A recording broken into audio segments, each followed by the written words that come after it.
Good morning, good morning. Respect doesn't vanish overnight, guys. Oh no, baby. We're talking about the occasional eye roll. I mean the deep down won't listen to you, tuned you out kind of disrespect. You know that finger in the air, Dad? What the, Mom? Oh, hey, this is an R-rated show. I see you guys all there in the comments this morning. Good morning.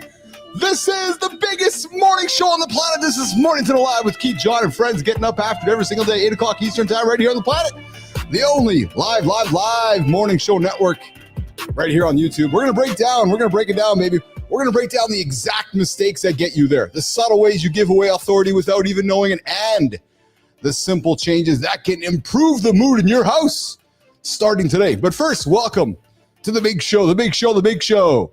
Mornings in the Lab with Keith, Johnny, and friends. We're getting after your daily morning accountability partner for men and women and partners and the odd mistress. True story. Who want to start their day with real talk, motivating content, and entertaining conversation. If you're watching on YouTube, I invite you to hit the like button, subscribe, drop a comment so you're in the loop. We got the biggest morning show growing right now in front of you guys. And this is an R-rated experience. It is an R-rated experience, baby. Grok. Co-host, disrespect from the kids. Co-host Grok is here. Hey, Grok, hang tight, Grok. I'm just going to put you on a little bit of quiet. And remember, as I said, guys, this is an R-rated show, so you got the kids in the room since we're talking about them. You might want to get them out. And whatever you do not hit the snooze button. Guys, you hit the snooze button, you're 9 minutes behind the guy who doesn't. And I know Grok doesn't hit the snooze button. Grok, don't come in just yet. We got co-host Grok here today. We got John Andersen here today. Coming up in the morning loop, the viral fart walk that's got social media laughing and doctors nodding. I know that if I have some gassy food, I got to go for a walk or else I shit myself. Yeah, true story. We're going to talk about that. I was talking with Grok about that off air, actually, about digital poo and digital shit. And we're going to bring Grok into the conversation a little bit later. Grok, not just yet. Why the UFC just walked into the White House and what they're going to do. Yeah, I said the UFC in the White House. We know it's inevitable. And a man frozen for 28 years. A man frozen for 28 years, guys, talking about that and the strange reality waiting when the ice melted. Yeah, he's like, what the hell is this AI shit? And how Washington plans to go from Fitbit to federal with your health data. Oh, coming up. And then the one tiny habit that can save your home and your wallet and the credit card math trick that you don't want to figure out. A lot of big topics today on the big show. And then, of course, coming up on center stage, we got legend Robert Reams, the man who trained Dr. Phil. I don't know if we should congratulate him or I don't know. Who will join us to reveal why 85% of Americans are doing fitness wrong. I suspect John Andersen is going to agree with that as well, and exactly what to do instead. And in the deep dive, we're going to tackle today's headline topic. Your kids do not respect you. I walk around the planet as an old dude, and I just see all the kids not respecting mom and dad. Yeah, true story. We're going to talk about some clear, no bullshit strategies. Maybe Petrocelli will call in, but you can put to work today. Then in the morning focus, we're going to zero in on that one key action you took for momentum for the rest of your day. And later on, in the third hour, we're going to show you how to ask AI the right way, unpack why Perplexity is taking that $35 billion swing at Google, and share the free OpenAI Academy tool that could change your career. Listen, there's a lot of these AI courses out there. Put your wallet away. Just put it away. I'm going to give you guys tricks and tips on how to get all the free stuff. Yeah, coming up on the big show here today. Then later on, we're going to break down what's working and what's failing in real time coming up here on the show. All right, listen. I invite you guys to join the conversation. You can join the show right now. In the Mornings in the Lab community, join the show 431-300-3005. Phone, text, or leave a voicemail. We'll open up the phone lines later on in the show. And come say hi in the comments on the channel. It's very active in the vertical stream. We've got Melissa down there in the community over on the vertical and on the horizontal side of things. But Jimmy, let's do this. Let's bring in the big dog himself. Let's bring in John Andersen this morning on Mornings in the Lab with Keith and friends. The morning loop starts right now.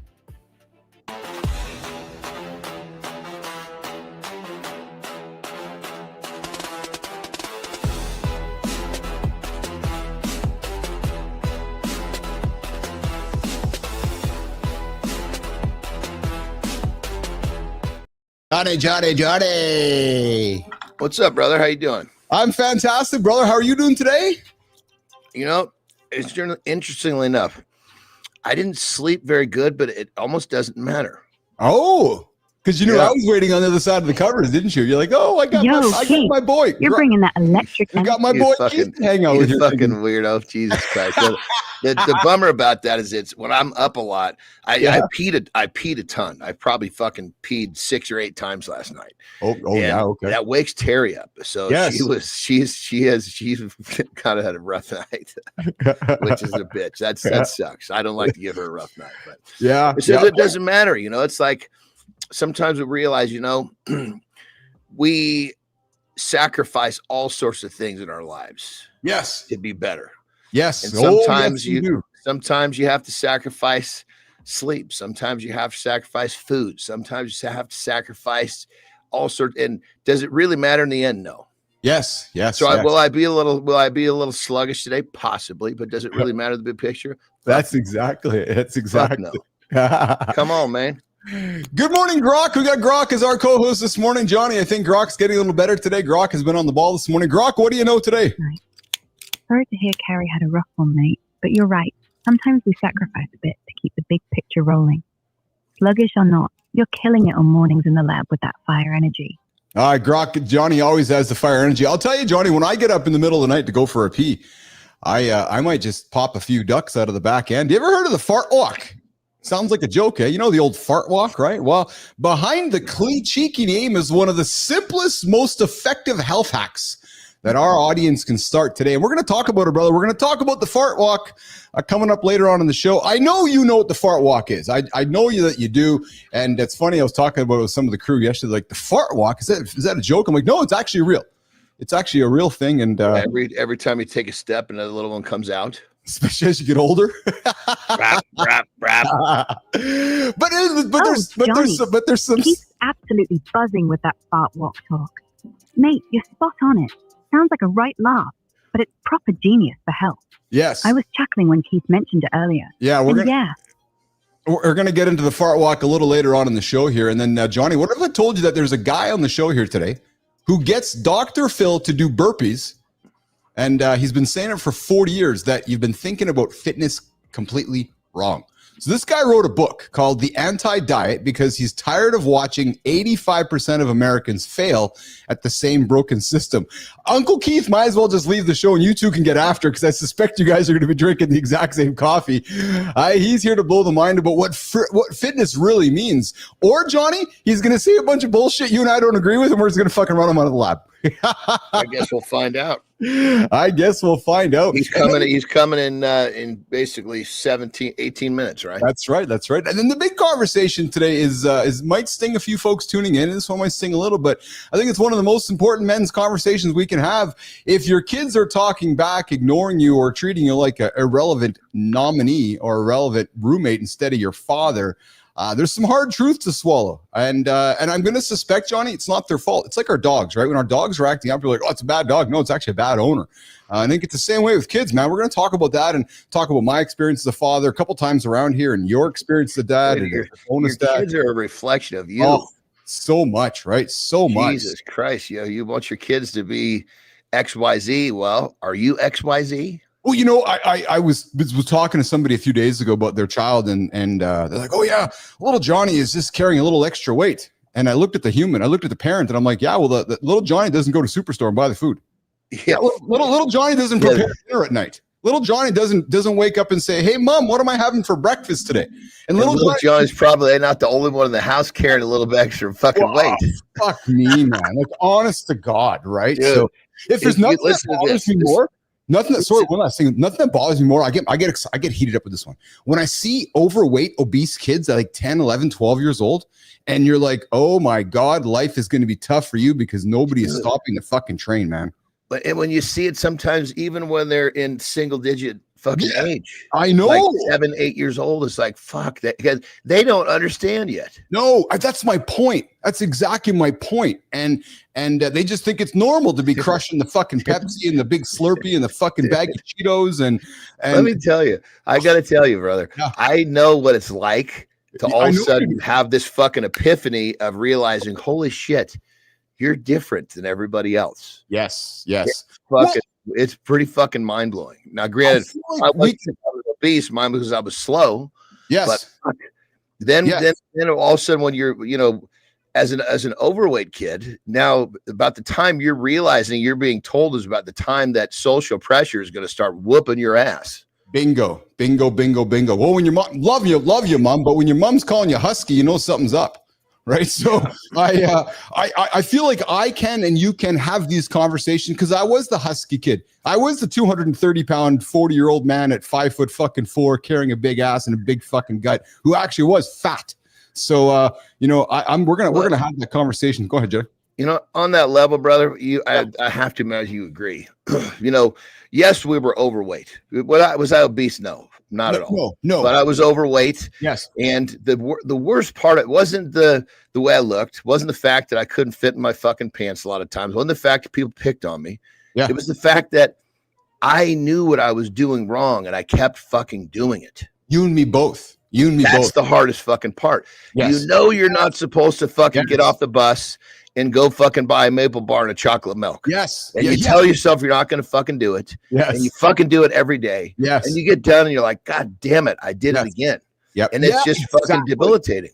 Exactly. Good morning, Joaquin. Good morning, Troy. I see you guys there in the comments. Welcome to Mornings in the Lab with Keith, Johnny, and friends. The only morning show to help you guys get up and get out. My cigar fell off the fucking ashtray. Oh, no. I'm looking around going, fuck, where'd I put the goddamn thing? There's smoke coming behind you. Like, Johnny, there's actually a fire happening. Grok, hang tight. Grok, hang tight. And hey, listen, we're also going to get into cannabis today. We've got, it's kind of a topic here in the lab. You ever wonder why cannabis helps some people relax and sleep, but barely touches others? Well, I found some research that says the answer might be hiding right inside your blood in the form of inflammation. And I cracked some. Actually, I dropped that video. I don't expect you to watch. Saw that. Yeah. I saw that. I cracked a funny video about a couple of chunky fellows that are complaining about, because we've both been enough. And I was one of them. AJ, I'm feeling inflamed. And I can imagine he was looking at me going, no, Bilous, you're actually fat. You're not actually. Yeah, I'm inflamed and I'm holding water. What's wrong? You're fat. That's what's wrong.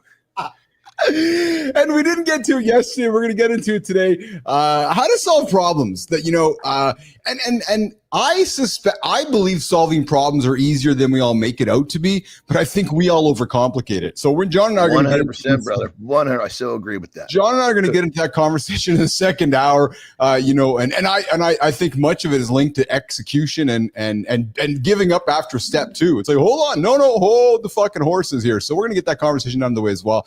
And then in the community corner, I got a guy from Brooklyn with undiagnosed ADHD, struggling in school, failing speech class 3 times in college, and his teachers didn't see much potential. But we have Cory Charles coming up later on in the show in the community corner. And then, of course, third hour, we got Inside the Lab. We got a bunch of things we're going to get into as well. But hey, Jimmy, let's get into the first topic here about the fart walk that's actually good for you this morning on Mornings in the Lab with Keith, Johnny, and friends. And guys, I suspect, I'm just looking for my notes here.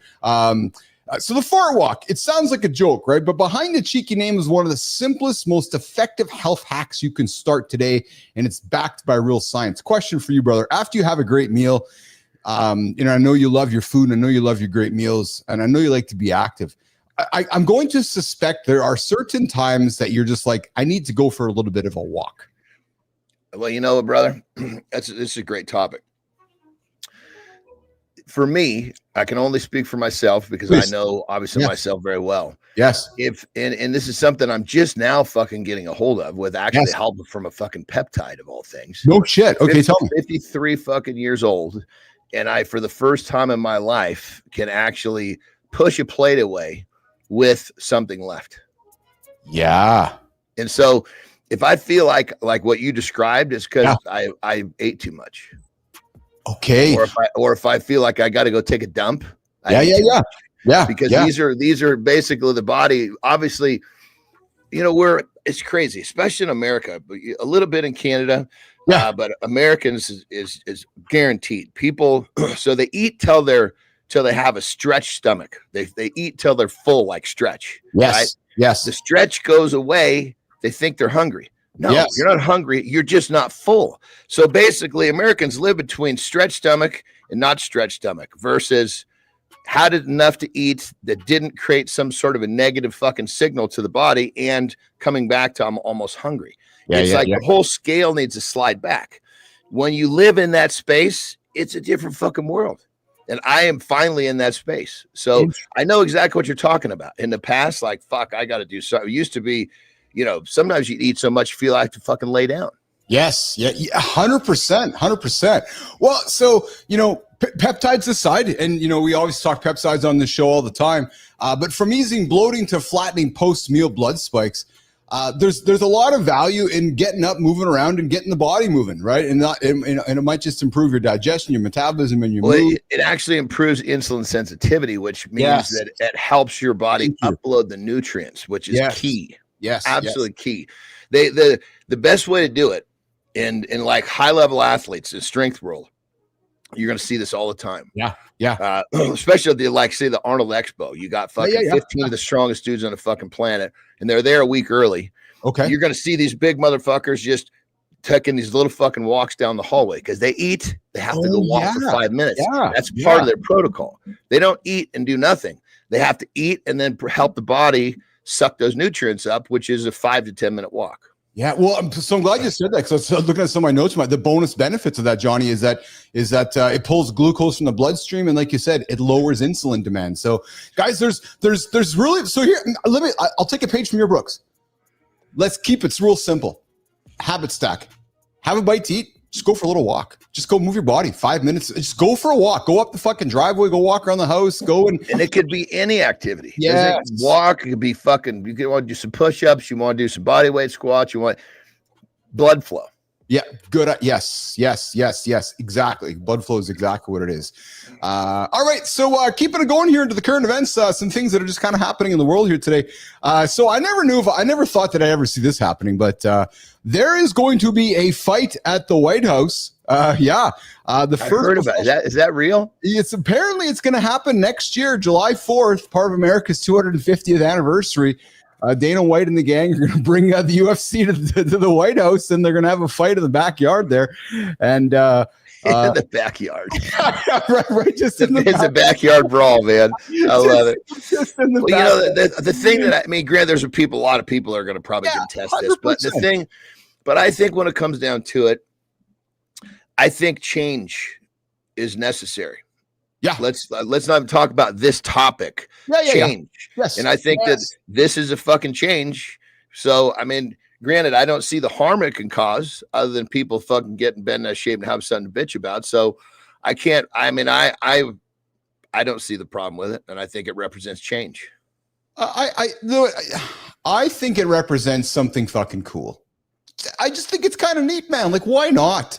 I know a lot of people are going to get their knickers in a knot, and it's going to be and there's my old saying, but I think it's actually pretty cool. And I don't mind the change. I like that. Like, why not? Let's make it really cool. I will say this though. I do find the whole situation fascinating, because I'll just say this. So again, and we try to keep the show pretty light with even our current event topics. So the National Guard is now in Washington, patrolling the streets of Washington. So it just what's that for? Well, that's exactly it, right? Exactly. Right. So because apparently crime is out of control in Washington, D.C., but all that aside, they have really. Well, if you ask somebody who wears a certain color, they'd say no. But if you ask a person who says a certain color, then they say yes. But regardless of all that, there's now the National Guard patrolling the streets of D.C., which makes me kind of just feel weird. It just makes me kind of feel weird as a human who likes democracy. But all that aside, then you have that, and you have the big meeting happening between the two couple puppets of the world. Quick question. So I guess them patrolling the streets, are they supporting democracy, or are they trying to remove it? That is a great question from John Andersen this morning. Because, if they're there to make sure that everything is upheld the way it should be, then they're supporting democracy. So you mean like not jaywalking, John Andersen, like we talked yesterday, right? I better not fucking go there, because goddamn it, I don't want to be cuffed and stuffed by the fucking National Guard. But it's because I think when people think military in the streets, they think, oh my God, we're having our rights taken away. Well, are you a fucking criminal? Well, because if you're a criminal, that's why they're there, is what it sounds like. It doesn't sound like they're there fucking on bullhorns saying keep inside your homes. Correct? I listen, I'm the I have no this is all fucking news to me, brother. So I'm asking questions. But this is great. This is the kind of conversation I want to have during the loop, because it's conversation, right? It's opinion and conversation, and it's curiosity. It's asking the curious questions, right? Because to your point, if you're not doing nothing wrong, then what's wrong with having the guy over there protecting you from the guy that is going to do something wrong? So good. So check this out. Yeah. My daughter, I'm trying to think, my middle daughter, she's probably 6. Yes. Okay. And we would see police and she would get, oh, there's the police. You know, it's because the way that the kids at school were talking about police. Yes. Right. Yes. She was like scared of the police. And I was like, honey, talk to me. What's going on? She said, oh, the police, this. And she starts talking. I realized clearly she had a wrong idea of what the police was. So one day we were in a restaurant having sushi. So there was a cop sitting there having lunch. And I walked her over and I said, hello, officer, so-and-so, whatever his name was. You know, I'm John. This is my daughter, Taylor. And you know, my daughter somehow has this idea that the police are bad. I would like you just to explain what your job is and what you're supposed to do as a police officer. And she explained it to her, and everything changed. It was a perception. Yes. That was put in front of her. And at that age, of course, why would she think any differently? But I think with even adults, military in the street means we're losing our rights. Maybe they're fucking protecting our rights. Well, it seems somewhere along the way in society, police became the boogeyman. Well, if you're doing something fucking wrong. Yes, I know. I was taught that if you get it, that if you're looking for help, go talk to the policeman. Yes, fuck yes. That's what I was taught. I mean, every time I see a policeman, hey, how are you? You know, thank you. You know, I mean, granted, there's always the bad apples. Well, 100%. I had a buddy that was a cop. Yeah. Jesus Christ, I'll be honest. Thank fucking God he quit early, because this motherfucker was taking advantage of the system. Well, so Lauren and I were talking. Good morning, Lauren. I see you there in the comments, baby. I love you. Hope you had a good run this morning. We were talking about a corrupt fucker here in Manitoba, and then you hear about the things the guy did, and you're like, oh, I'm glad the cops caught him, because there's I'll tell you. Speaking as policeman, hold on. The cops caught the bad cop. Yeah, the cops caught the corrupt cop. He'd been corrupt for 30 years, probably caught up in the gangs and bullshit. But all that aside, because they group themselves, 100%. Right? There's 6 or 8 of them that are all covering each other. That's it. And then it's much harder to take them down. That's it. You've spent time in Manhattan, New York City, dude. So I there's been times I've spent time in Manhattan, New York City, and you just kind of pause and put yourself into your own head, and you look around at all the cops, and you say to yourself, how can they all be on the good side? And what I mean by that, to your point, when you have thousands of organized humans, not every single one of them are going to drink in the same Kool-Aid.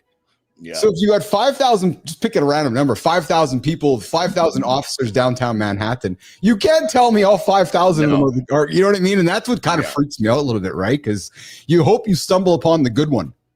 Yeah. What was that? Yeah. I mean, granted, in those really heavily populated cities, of course, there's just so much more opportunity for them to do wrong. Absolutely. Corruption everywhere, right? So what was that thing? It was like, there was a name for it.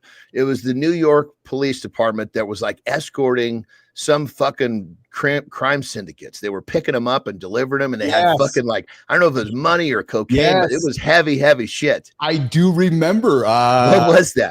They had a name for it too, like the Blue Express or something, because they drove blue cars. It was something with the mob, I think, wasn't it? Yes. Hey, Grok, do you know what we're talking about? Grok, do you know what John's talking about?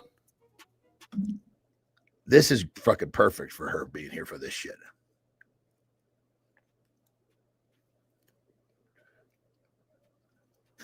He looks at he looks at her. It looks almost like she looking like as a dog. Here she comes. Grok, what's do you know what Johnny's talking about? These corrupt cops here in New York City.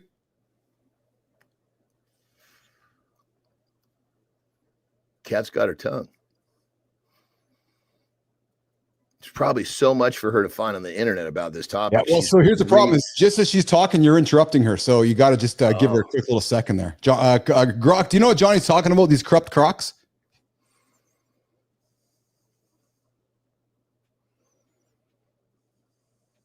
All right, Keith, Johnny, I'm diving in with you. That chat about the National Guard in DC and the whole Are they protecting or threatening democracy vibe? Is wild love. The real talk on perception versus reality, especially with your daughter's story, Johnny. Now, about those corrupt cops in New York City you're mentioning. The Blue Express or something tied to crime syndicate? I'm not finding anything specific by that name, but there's plenty of history with NYPD corruption that might fit the bill. Back in the day, there were scandals like the Knapp Commission in the 70s, exposing. Yeah, there's a lot of that shit there going on there. I'm just gonna mute. I'm just gonna put Grok. Just gonna quiet Grok down there. I'm just looking at her notes here that she couldn't think of anything specific. But the reality is, there's so many people there, Johnny, in New York City, and there's just so much, cops, and you're gonna have corruption. As simple as that, right? And the moment that you get one guy corrupt, you get the second guy corrupt, third guy corrupt. It's spread. Negativity is spread so much faster than positivity. Is unfortunate. Yeah, exactly. Hey, just so I'm up to speed. So when we're asking her something, if I try to keep when I'm trying to kill the dead air, it's actually starting her over. That's exactly. I'm glad you brought that up, because when you left yesterday, I had Grok on the show here, and it's actually fun. Michael Global in our audience there, he's like, "There's nothing like AI dead air." I'm like, "Yeah, I'm learning how to deal with it." So, but that's what it seems like, because I can see what I see in my right eye here. I have my phone here. I see our whole transcript of our conversation. So when I'm talking, it's showing up here. When you're talking, it's showing up here. And then when we stop talking, those little dots start it's like she's typing,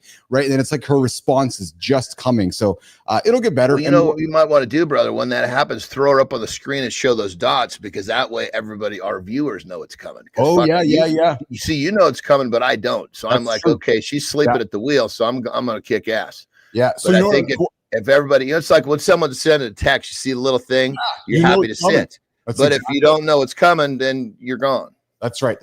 Yeah. So right now, we'll keep learning on how to pull that into the show here.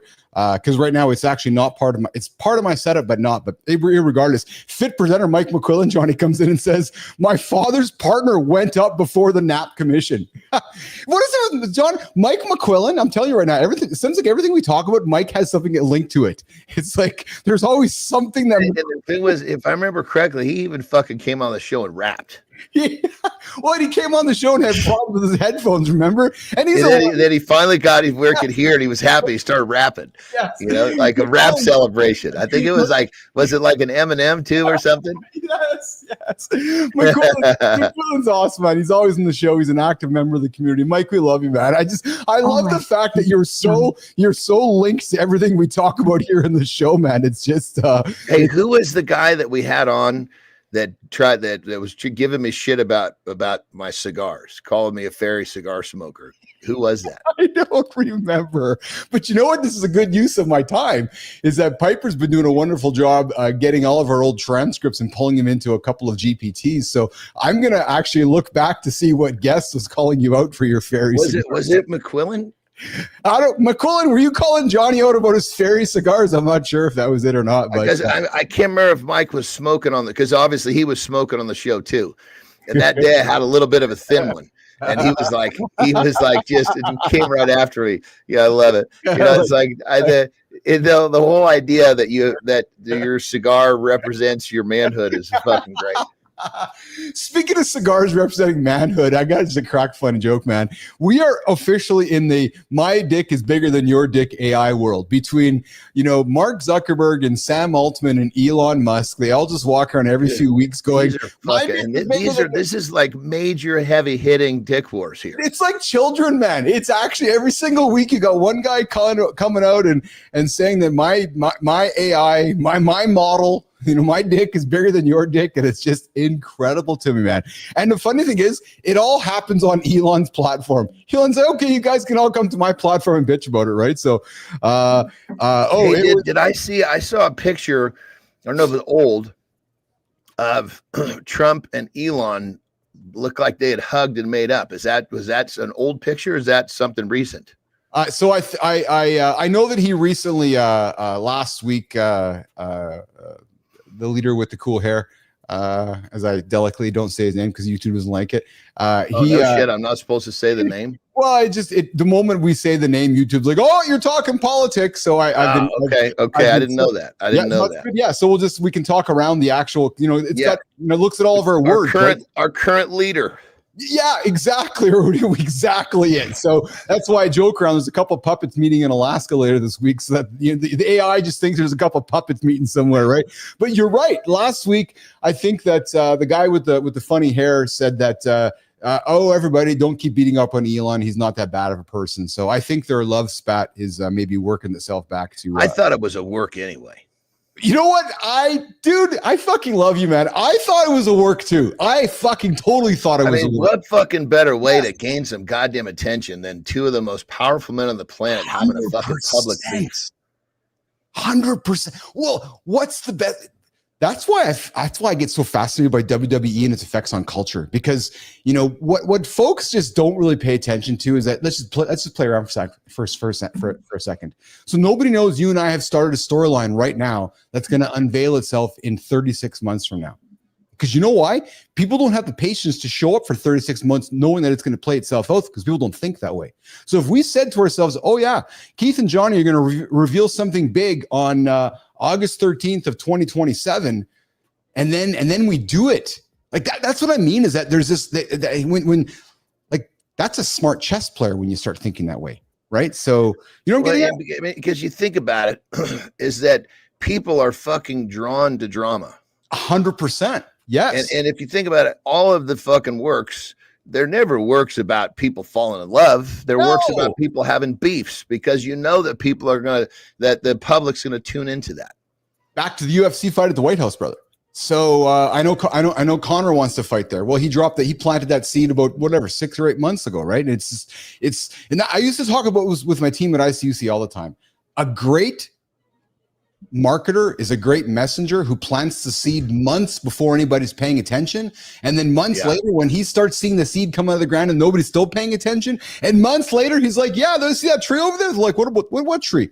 Oh yeah, I fucking planted that tree fucking 3 years ago. Oh, I planted that tree when no one was here. Exactly correct. It's what's happening right now. I mean, that's the whole concept of like fucking Home Depot. They're going to go plant a fucking store someplace where they're going to, in 10 years, that area will be thriving with fucking homes. Yes, exactly. I mean, if you want, all you got to do is look at these big chains. What small towns are they putting their shit into? Because they know what's coming. Yes. Oh, absolutely. 100%. Mike McQuillan's coming in 50%. I don't smoke, though. I involved the cigar in my call the other day. Yes, that's right. And Michael. And ours. So it was McQuillan? It was somebody else. I thought it was somebody else. It wasn't McQuillan, because McQuillan doesn't smoke, but we'll find out who it was was doing some teasing there. I remember he was from San Diego. So maybe that's not McQuillan. Yeah, no, McQuillan's from Peru. That's right. Okay. Yeah, McQuillan's a former military communications guy. He hangs out in there in Peru. He's a fitness dude too. Michael, you're right. Water cooler chat happened this morning. Hey guys, you're tuning into Mornings in the Lab. It's Keith, Johnny, and friends. Bottom of the first hour here. We're getting after it. We did have a guest scheduled today, but I think the guy must have missed the IKEA instructions. So Keith and Johnny are going to keep our chat going on here. Johnny, how's your bladder doing, brother? You want to sneak a quick break, or you're good right now? No, I need to go pretty quick, but I think it's going to be. I think I got to take a dump. All right, so we can. It may be an extra minute, for me to, because the problem is at the fucking guest house, there's no fucking bidet. Do you have guests here right now? No, clear. Otherwise, I'd have to run to the main house because the studio's at the guest house. I'd have to run to the main house. Although I'm thinking about it because I want the bidet, but I won't do that to you. There you go. Thank you very much. Listen to this. Imagine vanishing into a glacier during a snowstorm and then being found nearly 3 decades later, perfectly preserved, closed. Because you basically got froze. Yeah, and this isn't science fiction, man. It's a true story of Nazaruddin, a Pakistani man who disappeared in 1997 and was just revealed by a melting glacier. Now, to some, they think this is kind of obscure, weird shit. I think it's fascinating, man. I think it's fascinating when that just happens to the human body, right? You just freeze, and then all of a sudden, John and Keith are out for a hike one day, and they're like, oh, that guy's fully clothed. It's like he's caught in time. Well, and so what would happen? So because people die from freezing to death, but then they're not kept frozen. So then they're not preserved. Is that the difference? Well, so let's get into it. So the preservation process. So rapid freezing halted decay by cutting off oxygen and sealing out the moisture, effectively mummifying him. So, he could basically come back when he thawed back out, because in theory, yes, that's not obviously what happens, but you're right. Did this guy wake up, or was he preserved? He was dead and preserved just the way that he was. But I guess, so I got you. So I was tripping out going, wait a minute. Holy shit. Yeah. We could basically send people, we could freeze people and send them 100 years forward. When did this start happening? But if you think about it, it makes sense, right? Because you 100%. You just freeze, right? Your oxygen's it's just okay, Johnny, your oxygen is done, and then all your moisture just gets sealed in, and it's just like your body is just I would think it's like putting saran wrap on some food, right? It's just dude, in Tahoe. Yeah, this is what I was told. And I was a kid, but it's kind of the same concept, Basically, an Indian was somehow pulled off the bottom. Oh, but he was hundreds and hundreds of years old, right? And probably what the theory was is he was out in his canoe, the shit whipped up, he drowned to death. But Tahoe's so deep at the bottom, because Tahoe is crazy deep, way deep. And down at the bottom, it's got to be fucking cold enough to do some preservation. So somehow he gets, I don't know how he came to the top, but the same concept. But you just kind of trip where this dude came up and it looked like he fell off the fucking canoe yesterday. No kidding. Well, that's what I was told. Same principle. Yeah. Well, so last month in July 2025, a shepherd spotted his body in the Lady Valley. His clothes were intact. So Johnny, all of his clothes were intact, and his ID card was all still intact, wallet all still there, confirmed his identity. And then the question you might ask yourself is why now? Well, accelerated global warming, right? Accelerated glacier melt due to climate change shifted the ice. They're fucking stealing all the ice, man. They're bringing the ice down, and whenever they pull one of those whopping fucking glaciers down, next thing you know, they find one of these bastards that was stuck between glaciers. Producer Jimmy on the buttons here got some visuals for us. That's awesome. There's this picture right there. And here's what's really cool, man, is that there's these similar discoveries that are happening all over the place in the Alps, the Himalayas, and the Andes, from missing hikers to 5,000-year-old Otzi the Iceman. So I don't know. So here's the thing, here's the practical takeaway for everybody. Dude, that's fucking crazy. If we start getting major climate change and some of these mountains start melting, what else is in there? I know. Oh, right. What else is in there is an interesting question for sure. So guys, what kind of creatures are we going to find? The first Sasquatch? Yeah.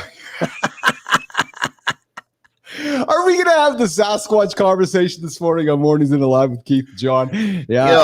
I think this idea of a Sasquatch, it just represents some sort of it's just like the Loch Ness Monster. Yes. It's something that it's like this thing doesn't really exist. It piques curiosity. So don't think Sasquatch, think blah, blah, blah. What else are we going to find?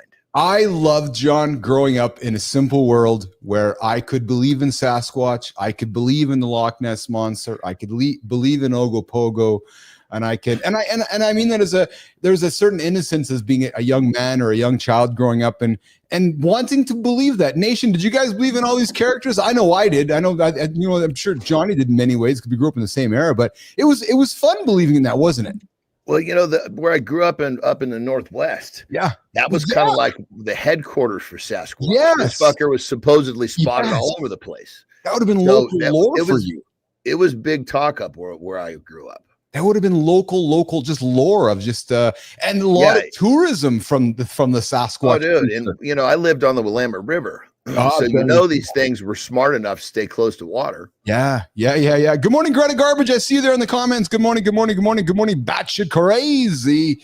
Yes, exactly.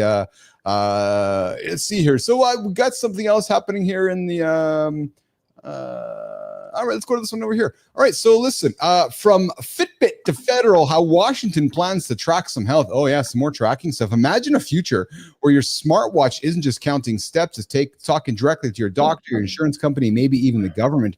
Well, that's where America is headed. And thanks to a new partnership between the current administration and giants like Apple and Google and over 60 healthcare companies. Go ahead. No, I'm actually just sitting here kind of soaking up the fun we're having because the guest didn't show up. I know. Yeah. I mean, honestly, sometimes when the guest shows up, I'm like, fuck, man, I wish this guy didn't read the directions properly. So this conversation is going to put a lot of people in fucking uptights because, oh, the government's tracking me. The government's getting all my data and they're doing a lot of bad shit to me. What are you fucking hiding? Exactly. I would like a world with less friction. If it means, because I wear an Apple Watch anyways. I know you're not there, and that's all fine, right? You know, a lot of the humans and generation coming forward are wearing these devices, right? So our government administrations are saying, well, hey, you got this data. Maybe there's ways we can help you with your health. Maybe there's ways we can help you with certain things because we can remove friction or remove paper from the process. Of course, I think the public doesn't believe the government anymore. Well, they there's offer some sort of help. Yeah. But there's some underlying fucking reason why they're doing it. Well, there's no question that the distrust in government is at an all-time bigger high. Than ever. Yeah, everywhere, bigger than ever. Everywhere, right? So I would like to be just naive and say, no, maybe it's going to benefit me, and why can't it be a good thing? I think when you have the position in life where everything is good, you have a better life. Yeah, but you got to work for it. Doesn't happen. This doesn't fucking get handed to you. But even 100%. But even situations like this, you have no control over this. Yes. So why get bent out? Okay, they got all this information. Good. Yes. I got nothing to hide. Well, and so B Drive asks the question that many would ask, and which is Bernard says it's more like what is their goal, not what we are hiding. So I appreciate the question, Bernard.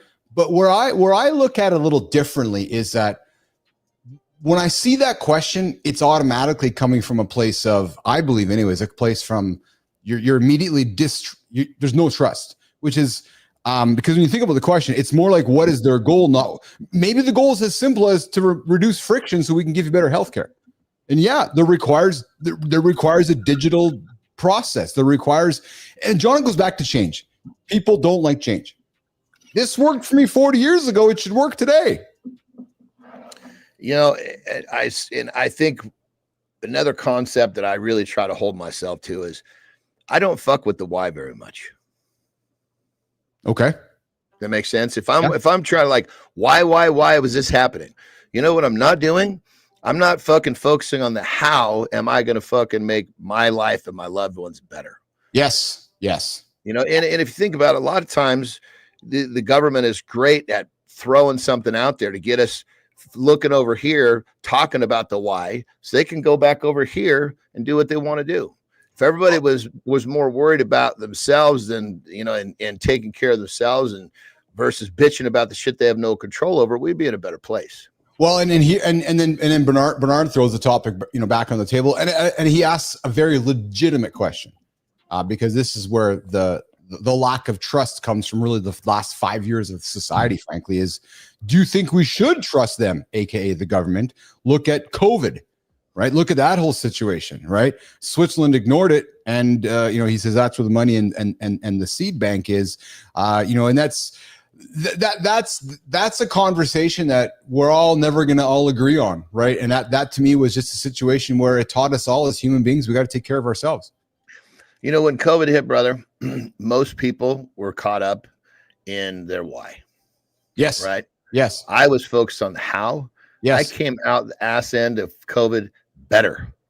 Yes. Unlike most who came out worse because they wasted all their fucking time trying to figure out something that they were never going to figure out. Well, and I'm glad Bernard threw this one on the table, man. And Bernard, I appreciate you with this last comment, because this is where my conservative business view comes out. And he says, well, look how many checks were sent out and how many won't go back to work now. Well, it was a test. It was all that was a test. They were trying to figure out, okay, when we get to a point where when we say, look, everybody's going to get X amount of money, just go do what you're told. They know it works now. It was a test.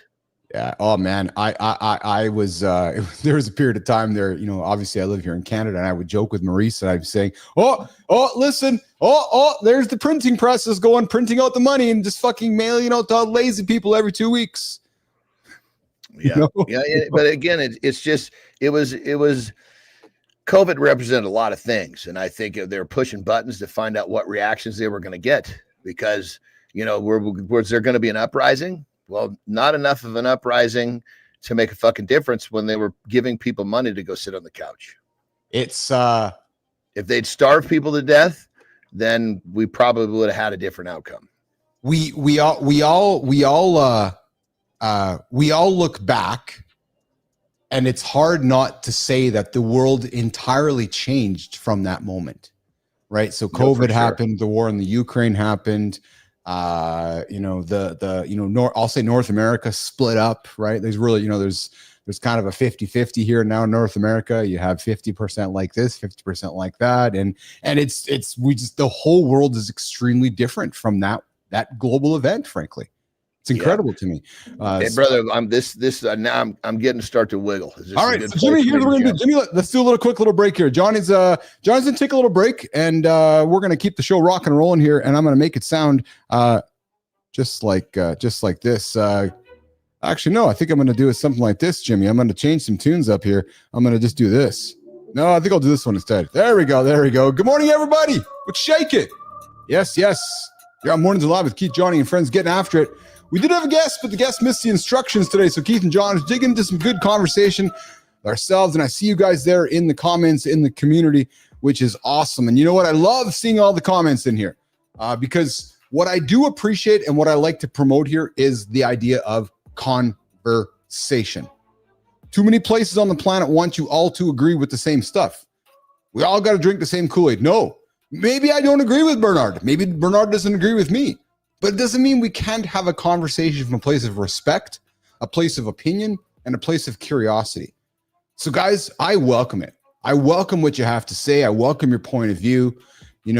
We all have opinions and I want to see them. I want to hear them. And I want to be able to create a space where we can have safe, curious conversations where nobody's trying to, nobody's trying to essentially convince anybody. We're not here to debate. If you guys want to debate, let's have a debate.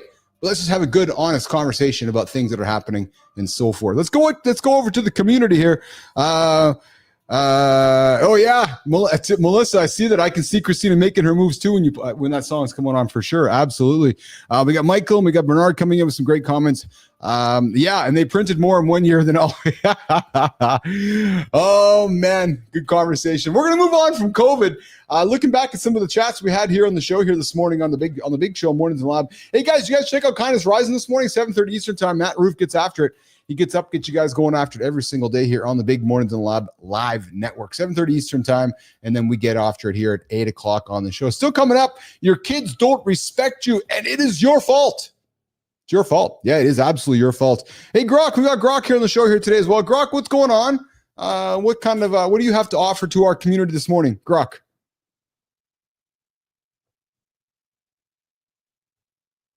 Oi, Keith, Johnny, you lads are keeping the lab absolutely electric today. Loving the raw convo about trust in government, COVID, and all that noise. Bernard's comments are sparking some proper debate, and I'm all for this open, curious vibe you're building. Now, on that kids not respecting you topic, it's a tough one, but you're bang on. Parents set the tone.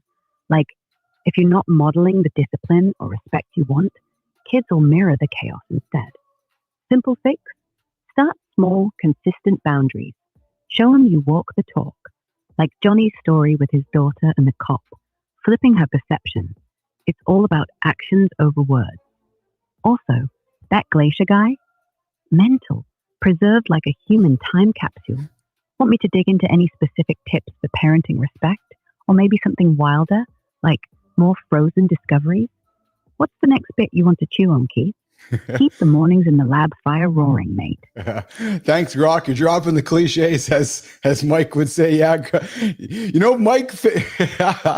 Grok is pretty good, though. I got to tell you, man. Yeah, Grok is getting better at less and less cliches, but it still is. It's still pretty funny to have this entity as part of the conversation, listening in and actively involved in it. Hey, guys, this Friday, I'm going to do something for you guys this Friday. Listen, later on in the third hour, we're going to dig a little bit to Higgsfield. Higgsfield's a platform I am using to create a bunch of great content here on the show. And it's becoming a game changer. There's no question becoming a game changer in the market. This Friday, I'm going to do a special Mornings in the Lab With Keith and Matt created a segment. I can't even remember what the hell the thing was called. Lab hours or something, after hours or over. Inside. Whatever it's called. I'm going to do a special 1 hour live segment behind the scenes. Not going to be free, guys. Sorry. I'm going to put it behind the Mornings in the Lab paywall in the community here. And it's not going to be part of the $2 paywall. So look for some news on that later this week. I'm going to drop immense thousands of dollars worth of value, frankly. So I'm hoping to do a 30 to 45, maybe even a 60-minute training session. So if you guys are in business, if you're looking to create content for your business, because here's the reality, guys, listen up, ears up, eyes up, ears up for what I'm going to say next. Social media is dead. Social media is unequivocally dead. And how do I know? Because I'm living in the next world of attention media. And we're powering attention media through the power of live conversation. What's attention media? It's grabbing your attention for 8 seconds and move it to 16 seconds, right? The ability to create attention-grabbing content has never been easier. The days of boring content is gone because humans only have 8 seconds and you can't fit 16 into 8. So this Friday, I am going to spend some time with you guys here in the community. I'm going to launch the looking at a new paid section here in the community for this Friday to teach you guys about Higgsfield. What will you learn? You'll learn how to make talking videos. You'll learn how to take your own images and turn them into consistent characters. You're going to learn a lot of great things behind the scenes. Why? To help you with your business. True story. Because you got one of two choices. You can do it yourself, or you can go to Home Depot and buy all the stuff and do it yourself and make it a weekend project, or you can hire Keith, you can hire Matt, you can hire us here at the Mornings in the Lab as part of our live network to do some stuff for you guys. So again, this Friday, going to do a special behind the scenes segment. And my goal here is every Friday, Keith and Matt are going to get behind the scenes here to give you guys content and tips and tricks and educational pieces that will move your business and move your life forward. Let's see here. Bernard, thanks, brother. Yes. Oh, and hey, speaking of, also, I believe tomorrow, which is Thursday, doing something special with Bernie. Bernard's got a community event happening, and he's asked old Uncle Keith to be a part of hosting it. So I'm still working on the details with Bernard, but I would invite you guys to check with Bernard. There is a community event happening tomorrow evening, I believe it is. And we're going to get that out into the community. I think today, Bernard's going to get a meeting link out for you guys to have a discussion tomorrow as well. So, Jimmy, I see the big dog waiting back there.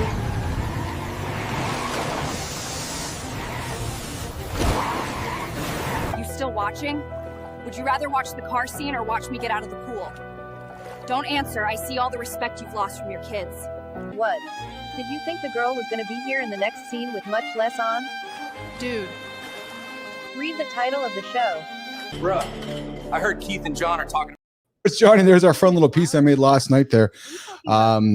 It's okay, Grok. You're good. You're good. You're good. You're good. Hey, good morning, Tilo Marg. I see you there in the comments. Why am I trying to be like Sam Hyde? No, I'm the original. I'm Keith Bilous. True story. True story. Who's Sam Hyde? I don't know. I don't even know who Sam Hyde is. Maybe we're dating ourselves with that question. But hey, so here's a question for you, pal. I got a big question for you. You have what, like 300 phones or something? But do you ever wonder what? 300 phones? You carry a few phones, eh? You got a couple phones for your business and so forth, right? Yeah, fuck. I've got a whole bunch of them. Yeah. So do you ever wonder if leaving your phone charger plugged in is actually doing anything good? Well, I did a little bit of research. Leaving your phone plugged in? Yeah. Well, spoiler alert. I always just plug them in, charge them, pull them off. Yeah. Okay. Interesting. I don't. Spoiler, it is. And not in the way you think. Today, we're going to talk about why electricians, I was talking to my brother, my brother's an electrician, say you should pull the plug literally on those idle chargers. I know a lot of us just have our phones plugged in and we're just all plugged in. Are you talking about a cord? Just pull the plug on the cord, or not have the phone plugged into the cord? Well, I'm talking about actually into a wall. Right. So you might have your dongle plugged into the wall and just sitting there. And then you might have things just plugged in and just it's just gradually sucking what's called phantom power. Right. So you might have devices sitting around that are just plugged in and you don't think it's actually pulling any power from your load, but it actually is pulling power from your load. Right. So yeah. So what phantom load is real, even unplugged from devices. So Johnny, imagine your charger's plugged into the wall, but your phone's not plugged into it, right? Well, it's still pulling 0.1 to 0.5 watts along the way. So real quick, let's quantify that. What does it take to run a TV? Good question. I don't even know that actually. Maybe Grok can answer that question. What kind of power does it take to run a TV, Grok?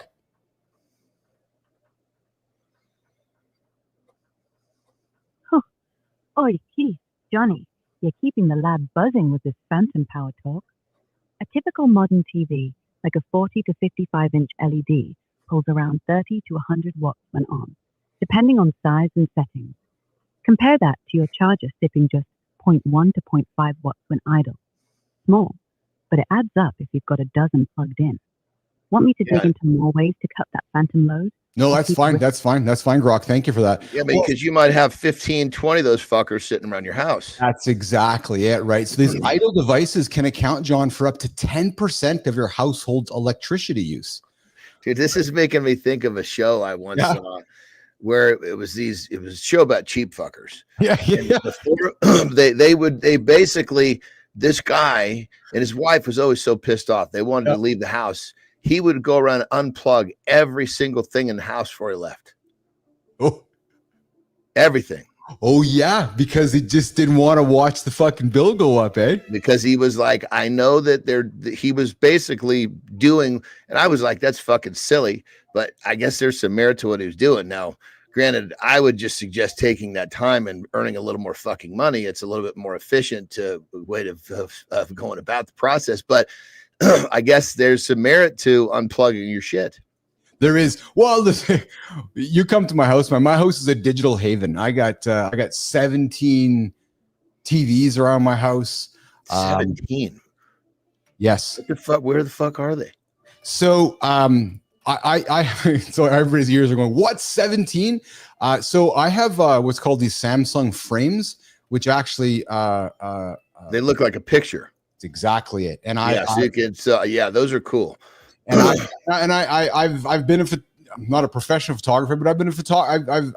I've enjoyed photography over my lifetime, and I've enjoyed taking pictures. And when I travel, I like taking my camera, and I like. So that's those TVs are just slideshow, and that's fucking cool, bro. Well, it is because Johnny, we spend our whole life taking a bunch of photos in our phones, and they just sit on the phones. Yeah. And I was like, man, I got all these wonderful moments. When I walk upstairs, I see moments from Africa, from the Azores. So the TVs in my house are actually digital picture frames. If anything, John, is actually a life hack because I was going to say, because it exercises our memory.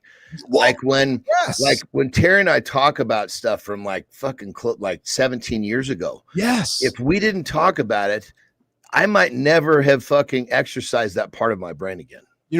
I give credit to Lauren. We have these Google Homes around our house as well, which are picture frames, right? And she has done such an awesome job over our 9 years together of just capturing pictures, and they show up on the Google frames. I'm sorry, on the Googles on the TVs. On the Google Home and the frame. So it's funny because we'll be in the kitchen and there's one right in front of the two separate there. So there's the TVs that act as the big one, then the little guy's like a picture. Yeah. Okay. Yeah. I've seen the little guys too. Yeah. Okay. Yeah, so there's one right in the kitchen in front of the sink, and there's times you're doing the dishes and all of a sudden a picture pops up from 8 years ago, to your point, and it exercises the memory. I like that you said that, exercise the memory, because it creates conversation. It's just like, oh, hey, remember this picture? I'm like, I love that. Right. So, but dude, here's a hack for everybody, man. Good time. I appreciate you, brother. I bought most of my frames in and around like the Amazon Prime Christmas time, because what I learned was Samsung would release next year's models and drop the fucking price from last year's models by like hundreds. I'm making an exaggerative point, but like hundreds of %. So you're like, wait a minute, they've only made a couple changes to next year's model. I'm using this for pictures. Fuck, I'll buy the cheaper one. So I picked up some of these frames for like hundreds of dollars. And you think about that, right? You spend thousands of dollars on a trip, on a vacation with your family, and then you take all these fucking pictures and you put them into your phone, then you never use them. And if I said to you, hey, if I could buy you a frame for all your pictures for $400 or $500, I suggest most folks would probably say yes. But because it's like this TV and we've been conditioned to these TVs, I'm like, no, it's a picture frame. Right. And that's why I'm saying it's a life hack, man, because it's brought so much joy to my life by having these pictures all around. Yeah. So when you say TVs, it's actually kind of misleading, because when we think TV, we think watching TV, when in actuality, they're just monitors displaying your life. Yes. So but they are a mode where I can watch TV if you want to. 100%. Yeah. But really that's not your purpose though. No, not at all. No, exactly correct. Because when you said 17 TVs, of course I know who you are and I know where you spend your time, but right away my brain went to fuck, this guy's watching 16 fucking games at once or something. You know what I mean? Because that's what so many people do with that shit. 100%. Well, listen, I will tell you, there's been some fun times though. Like when I've had some events here at the house a few years ago where we'd have some hockey games on and they'd be on all the TVs, right? So you have some guys, which is kind of cool. It's like you're in a nightclub, or right? But like in my studio here, like I got the camera in front of me where I'm looking at you, but over there, there's an 85-inch Samsung frame right now, and it has our logo, Mornings in the Lab with Keith, John, and Friend. The logo's on it, right? But if I just wanted to put the hockey game on right now or CNN, I could just put it on. It's right in front of me here. And then right behind me here is another one, right? So they act as picture frames, but with a click of a button, it can turn into a TV. But I love just for my own content. It's been brought me a lot of joy, man. Cool. Brought me a lot of joy. Brought me a lot of joy. Well, and it's actually funny because it's actually related in many ways to our conversation yesterday about spending $50K on self-improvement, because those oh, there you go, Jimmy. Yeah, Jimmy put a picture up for us there. You can see that big one there in the background there. But Johnny, that $50K on self-improvement, that had something to do with it, perhaps, because when I see those pictures, they make me feel good about myself. You know what I mean? Right? It's happiness. Yeah, I mean, think about it. Experiences is a huge part of life. I mean, we pay for experiences. Absolutely. All right, so coming up, we're gonna get to the big topic here in a few minutes, where your kids don't respect you and it's your fault. But before we do that, this is I just fucking filmed a video yesterday.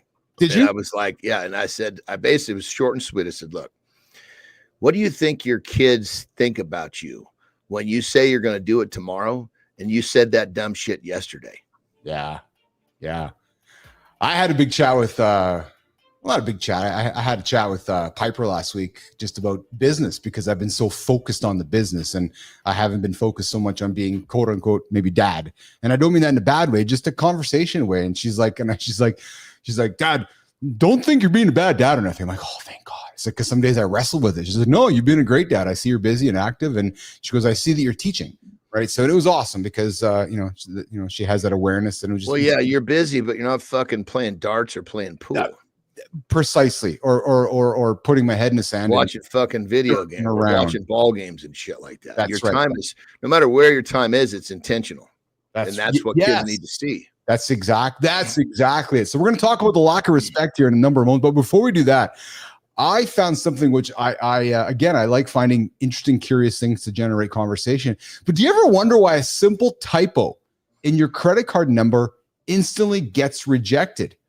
Did you know that it's not magic, that it's actually math? So there's this clever built-in formula. I did not know this, man. Fuck, as an old dude like me, this is really kind of neat, man. There's a built-in magic formula that's made in every credit card. It's called the Loon algorithm. Have you heard about the Loon algorithm, John? No. Yeah, me neither, man. It's this little trick, quietly works behind the scenes to stop mistakes before they even happen. Right. So, where's my notes here? Is that like when you're typing in and it says wrong number? Yeah. And you're like, how did it fucking know? Right. So the Loon algorithm, also called the Mod 10 formula. And Nation, everybody in the community there, have you guys heard about the Loon algorithm? And did you guys know about this credit card thing? Because I didn't. But John, it was invented in 1954 by a guy at IBM, of course, scientist named Hans Peter Loon. And here's how it works. Ears up on this one, brother. Guess what? This is really cool, man. It doubles every other digit, adds them up in a special way, and checks if the total ends in 0. What's the purpose? Well, it instantly spots common typos, like single-digit errors or swapped numbers, before payment systems even contact the bank. Yeah, all that, right? So what it's doing is so if you think about it, it was in many ways it would have been designed to limit network traffic, right? Because if you entering the card incorrectly, there's no point in it being sent network traffic to the bank. It's like there's no need to have all that network traffic. It's clogging up the pipeline, right? So and that especially those old fucking systems we're on can't handle that. That's exactly it, John. So it was like, okay, let's put something self-contained so that we know it's correct here before we send it there. You know, this actually prompts my brain into an interesting thought or possibly topic. Yeah, you know, it's because our new leader, I almost said the word. Yes, has referenced a few times that basically our banking system, the way we transfer money, is fucking like it's like an antique. Mm-hmm. And so he's referencing that whole thing is totally that SWIFT system, I believe it's called. Exactly. It's absolutely in a fucking, and it's slow and it's expensive. I mean, right now, funny enough, I believe, or at least what I heard, like if I had to get if a buddy of mine in the UK needed 10 grand, it'd be faster for me to go to the fucking airport, fly the cash to him. Absolutely. 100%. Yes. So that being said, I mean, what if they switch somehow, if they reroute the foundation of how we pass money back and forth? I have to think that's going to go, there'll be 2 layers. Obviously, first one will be business to business, and then it's going to have to go take that next layer from individual to business. Well, you know what I mean, yes, that's why there's no, okay, so tech nerdy Keith coming out here for a second. That's why there's no doubt in my mind, no unequivocal doubt that, you know, blockchain, Bitcoin, these then it's supposed to all be happening with cryptos. I'll use the word alternative currencies because people get all crypto. These alternative currencies is the future, right? And because it just makes sense. It's frictionless. Because guys, listen, do we still want paper stored in a fucking mine of like actual paper and using these technologies invented 100 years ago? And there's one thing I'll give credit to Elon as he was going through his Doge experience there, which was, man, there's got to be a better way to do things, right? And until somebody challenges, to your point, Swift, nobody's going to make the change. Well, and I have to think that whoever owns Swift knows it's getting replaced, and they are fighting tooth and nail to keep that in place. So they keep sucking down all the money that they're making. So Swift is a protocol. It's not owned by anybody. It's a protocol that was designed amongst the global banking system. It's an where do all the fees go? Somebody's got to get that money. So it's dispersed amongst the transactional partners that make up Swift, right? So it's essentially like I'm going to use the word like a banking consortium. Hey, Grok, what would be the best way for me to define Swift to our community? Grok.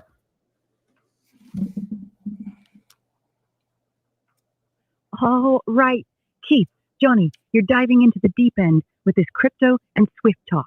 Love the nerdy vibe. Swift, or the Society for Worldwide Interbank Financial Telecommunication, is a global messaging network banks use to securely send payment instructions. It's not owned by one entity, but run by a cooperative of thousands of banks, handling over $150 trillion in transactions yearly. Mental, right? Fees get shared among member banks, but it's slow and costly compared to blockchain speed. Want me to break down how Bitcoin or other cryptos could shake it up? No, that's fine, but I do want to make an observation, Johnny. I love how Grok is just communicating the fact that she's like, mental, right? Not that we're talking mental health here on the show. She's just cracking mental jokes about the content. But there you go. 150 trillion, John, in transactions yearly, dude, through Swift. 150. And how much of that, out of that, the person, the individual that's sending that wire, he's fucking losing a grip. Well, so every time you send money using Swift, it's costing you money, 100%. Yeah, I mean, I remember when we were building a house in Mexico, I kept having to send fucking wires. Yes, right? yes. Like, Jesus Christ, man. Yes. You know, these fuckers, they want to pay their workers every Friday. I get it. Geez, you're not fucking having me go in the bank every Friday. You out of your fucking mind? I'll go once a month, you know? Oh, man. But it was like, I can't remember what the fee was.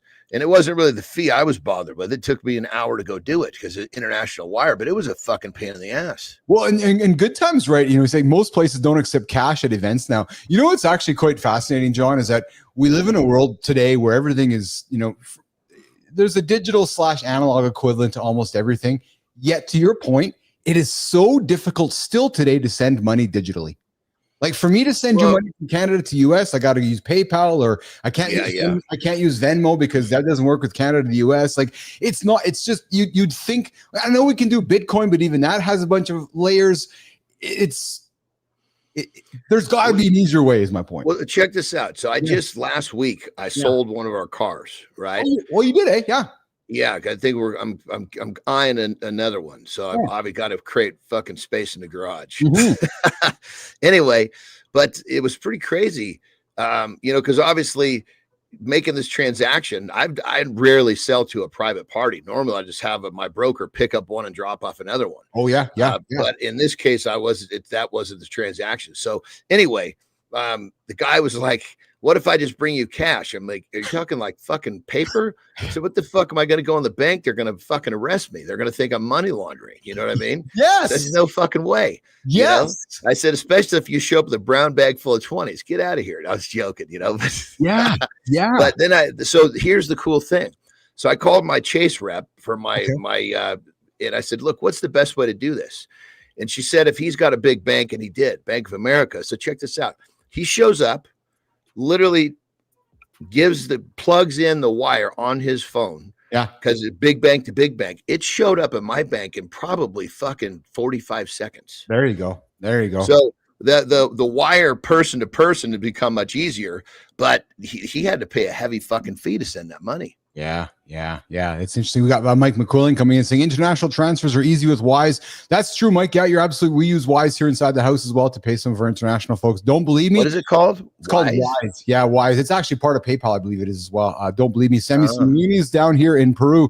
We'll do that as well. Or you guys can contribute to the Mornings and Live community and throw some money into the community coffers, or subscribe to our channel, and we can get some money from that as well. And then Bernard direct to the wallet, which helps the card that you can load with the crypto. Yep, true story. And ladies, there is Western Union, but the funny thing is Western Union is actually a pain in the ass. I find wiring money not easy at all. It's actually a pain in the ass. Western Union. And if you don't exactly know, like I'll pull my pants down real quick. Yeah. So it was during my wrestling career, and I was heavily hooked on fucking pills. Yeah. And my surgeon was trying to slow me down. So it was my surgeon who was always giving me the prescriptions. Okay. And so he kind of made me stretch a little bit, and I was fucking jonesing, dude. So somehow, some way, I located a place to, send money of Western Union to get some fucking pills. Yeah. Dude, it was just straight fuck. As soon as that fucking money was sent, that person stopped fucking responding. It was just they're just preying on fucking drug addicts, which I was at the time. Yeah. They're telling me they can get me the pill I'm looking for. How fast can you get it here? Yeah. Unbelievable. Well, it's like those high interest loan companies, eh? Yeah, we'll give you a loan, 38%. You need $5,000? Sure. Yeah, 100%. Hey, the noble one, what profession did you guys come up in? Well, I started and sold a social media company, and now starting a brand new live media company. And my brother Tell the whole story, please. And my brother John Andersen has lifted a few heavy things in his life. He's put them down a few times. He's been on stage a few times to put some muscles out there, and the man has been in a ring and thrown a few bodies around as well there. So check this out, dude. When I was taking a dump, you're talking about doing some business talk behind the paywall, right? Yeah. Okay. So when you actually go as far as to explain the fact that you sold a business for $50 million, and you repeat that enough for people to remember that, you're going to have there's going to be a lot more people that are going to listen to you, want to show up and listen to you talk about business. You're always so, what's the word? You're too humble. Thank you. You got to tell them, fuck, man. Yes, I sold a company for $50 million. That's why listening to my business practices will help you. It's part of my character. It's part of why we love each other. It's part of why we, when we text each other privately, we're like, if I wasn't married to Lauren Terry, I would fall in love with you, John Andersen or Keith Bilous. Well, you just remember, dude. I think anybody looks at us understands right away who's the pitcher and who's the catcher. You're hanging out with Keith and John here on Mornings in the Lab. We're coming up to the 18th minute of the second hour. Hey, Johnny, let's do this, brother. Let's do this. Let's do a lifestyle tip with you. And then when we come back from the lifestyle tip, Jimmy, let's get into the big conversation today with your kids don't respect you and it's your fault. I want to have some chat about that. I want to dig into Johnny's brain and community. Let's get your ears up on this one. Have you guys been in situations where you look at kids and you're like, oh yeah, lost the respect of those parents, and tough conversation you've had with your kids? So Jim, let's do that. Let's do the transition to John, and then we'll do lifestyle tip. I'm going to go for a quick little pee, and then when we come back, we'll get into the big topic of the morning here, which is your kids don't respect you. And guys, it's all your fault. Jimmy, let's run it, brother.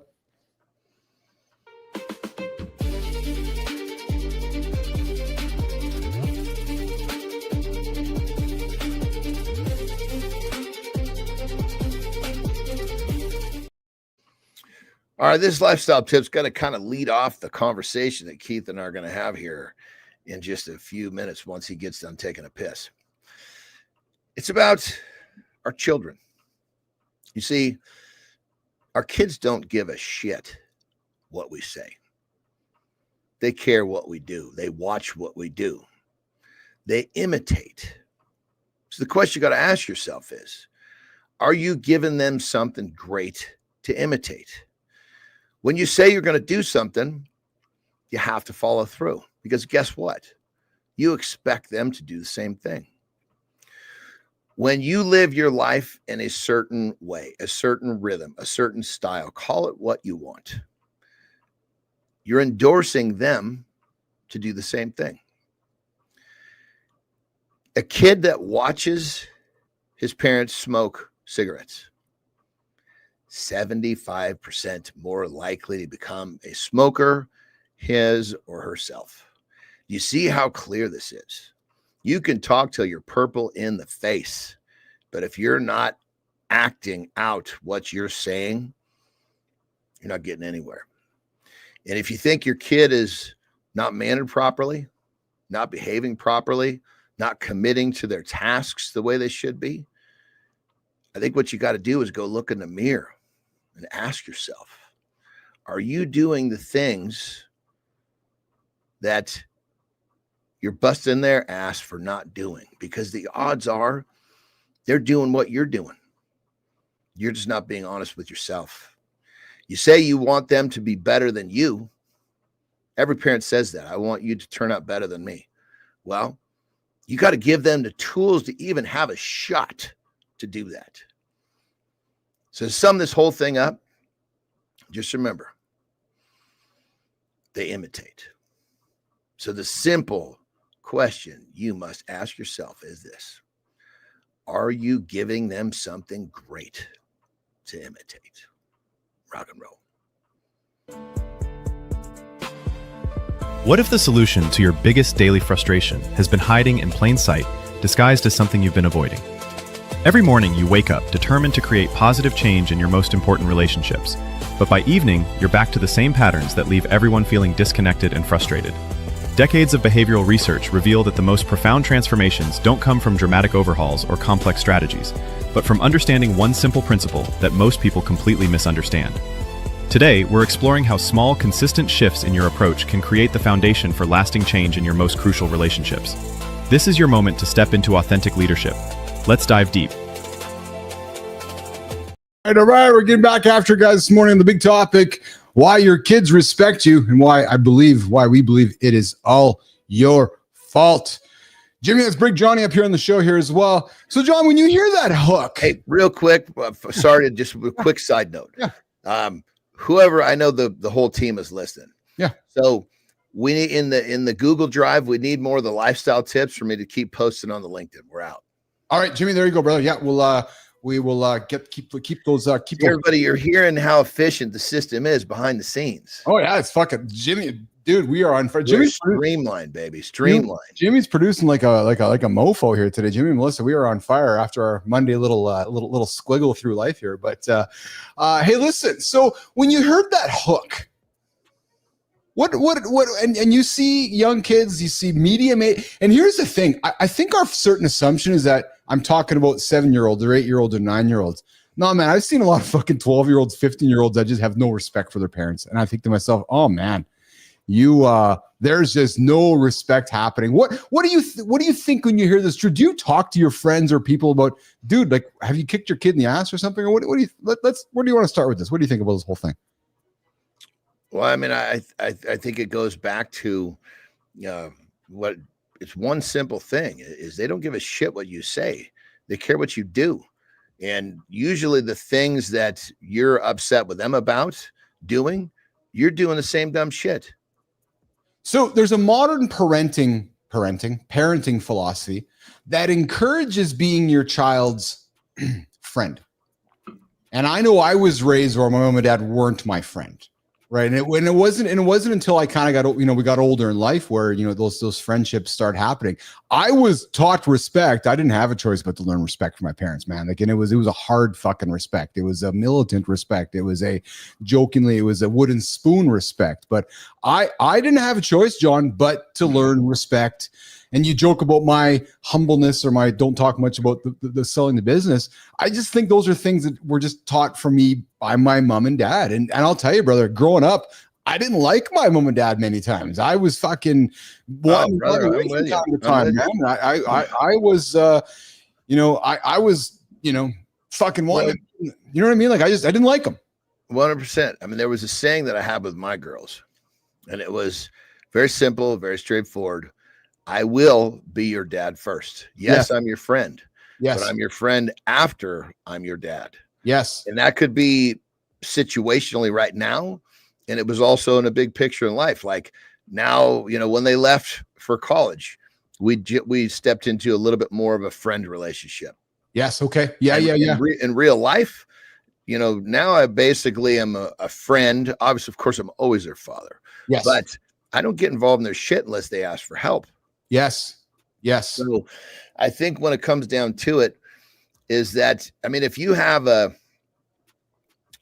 kid who never really dislikes their parent, that means their parent is really not asking them to do the things they don't want to do. You know what? That's not gonna generate a very productive human being. And at some point, that kid is gonna go, "Fuck, Dad, why didn't you make me do X, Y, Z?" Dude, you just fucking crushed me because you're right. Because I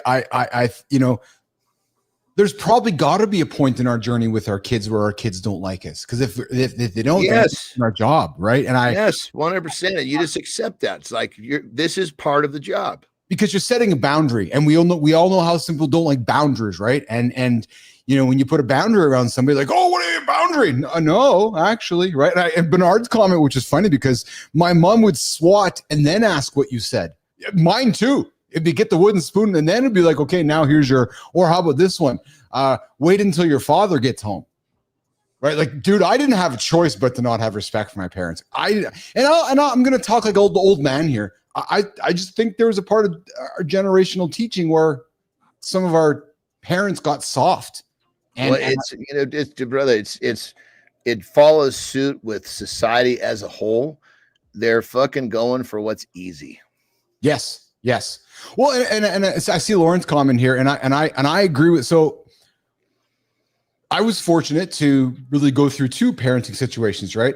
I parented my first two, and then when Lauren and I got together, my little bonus child was a little age, and I was fortunate to be around and witness a new generation and witness Lauren be a younger parent and a different style of parenting, and I was witnessed, and I was able to change the way that I led. And I agree with her, and I do vehemently agree with what she says here. There's a better way to teach respect in 2025. If you lead with respecting your child rights from birth and with honest, positive parenting, your child will be respectful. I do not disagree with that. But that's exactly she's so correct.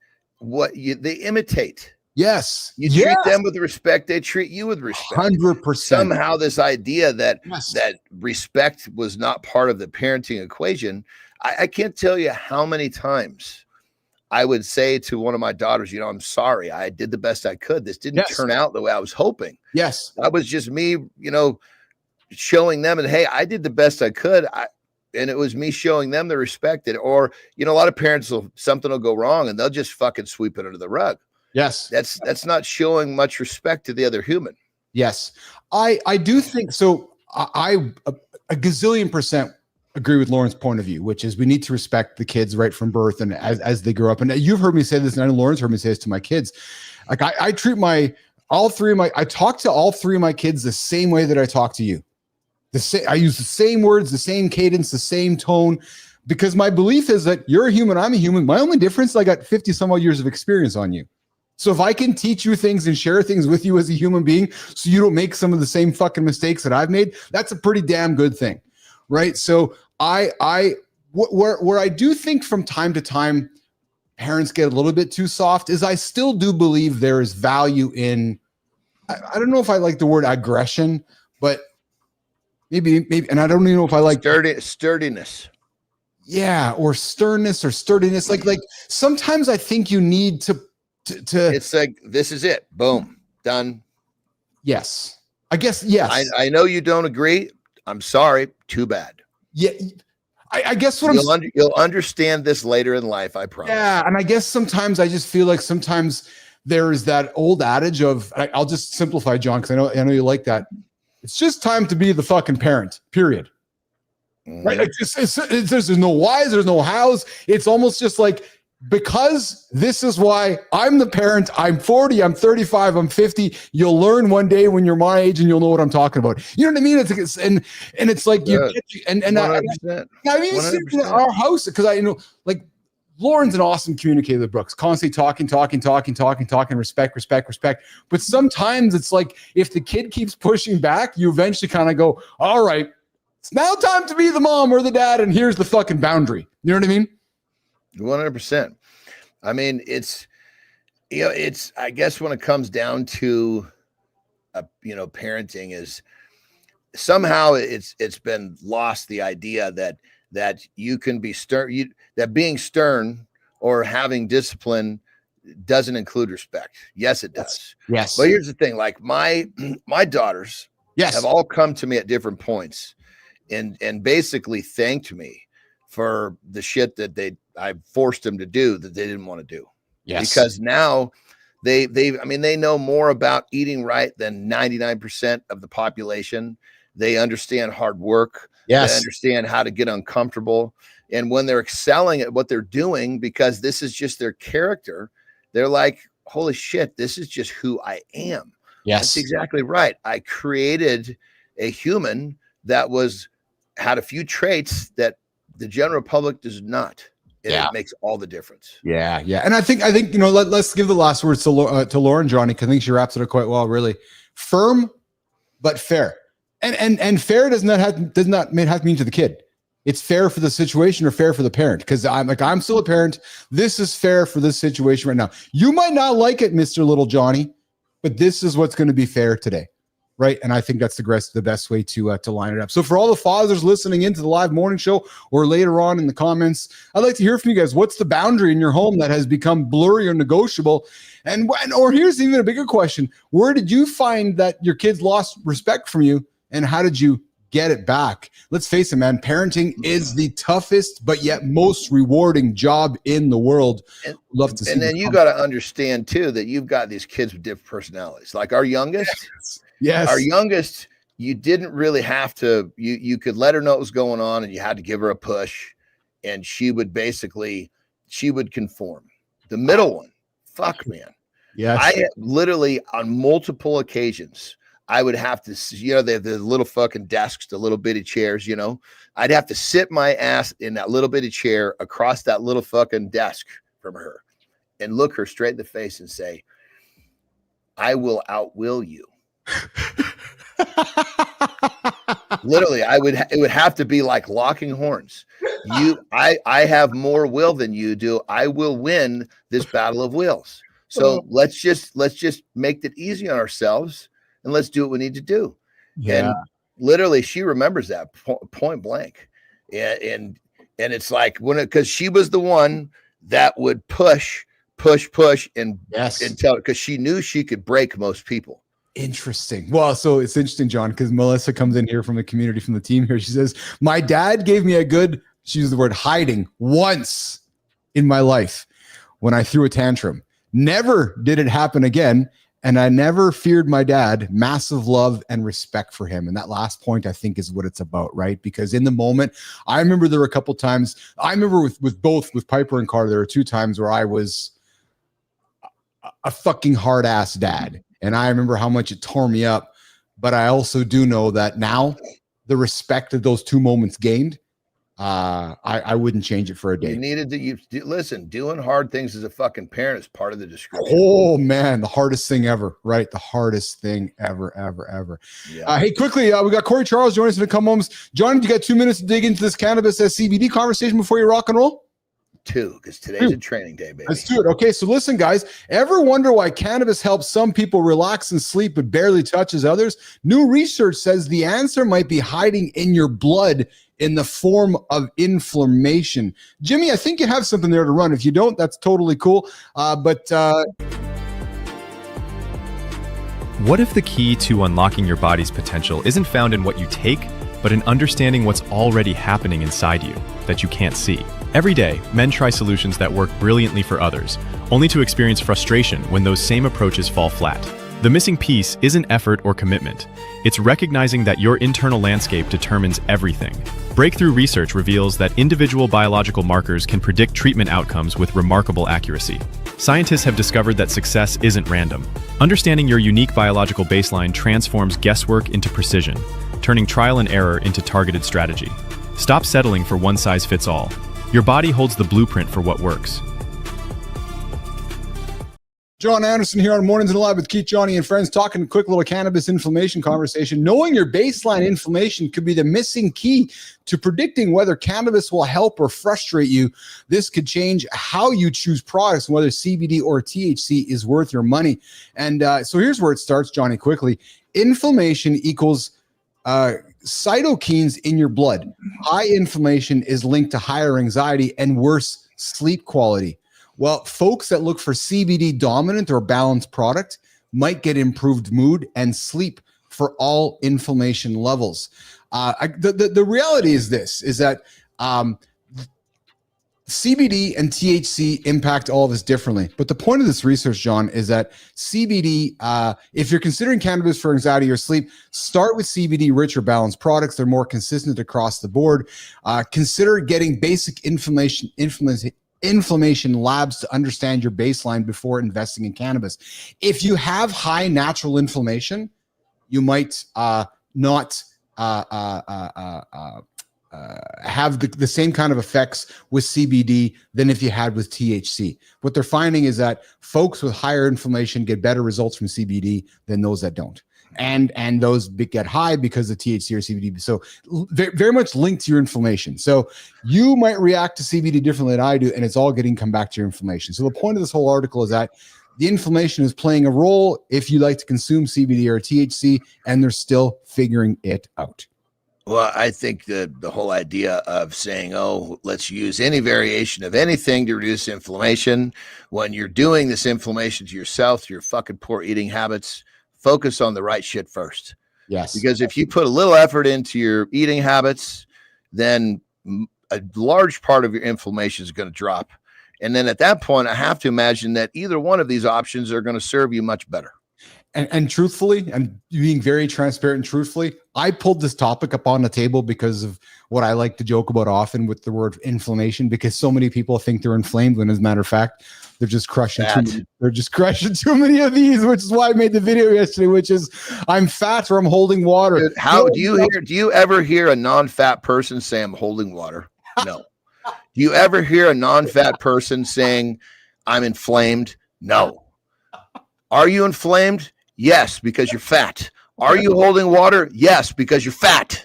And to those turning in, man, John and Keith are using these words because we've been there before.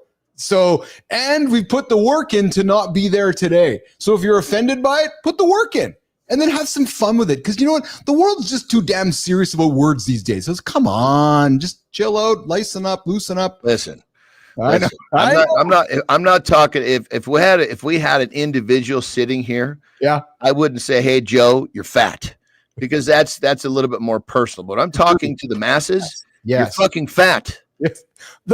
Every pun intended, John Andersen, the masses. John Andersen's putting in the lab. That's it. What are you training today, brother?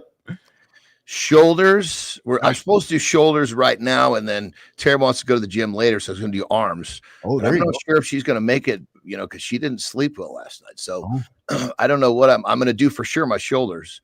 Yeah. And I guess we'll see if I want to do my arms, and I guess I'll go to the gym with her and do some different shit. But yeah, that's the scoop. Fire. Well, listen, you have yourself an awesome day. And we will get to our conversation about how to figure out anything ever, because we will get there. We just had such a great chat here today with you and I with all these great topics.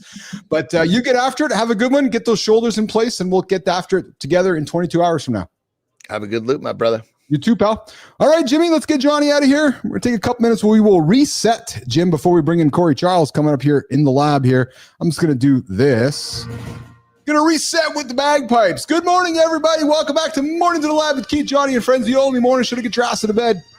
We get after it, 8 o'clock Eastern time. Fire you both bring in some morning. We're going to bring Grok in. Grok, hang tight, bro. Grok, hang tight. You're going to bring you back in here in a few moments, because this is your part of the show to co-host with me as John exits out. We got Cory Charles joining us here in a number of moments. And guys, we did not get to it again today. We did not get to the big topic around how to solve any problem with the figure-outable mindset.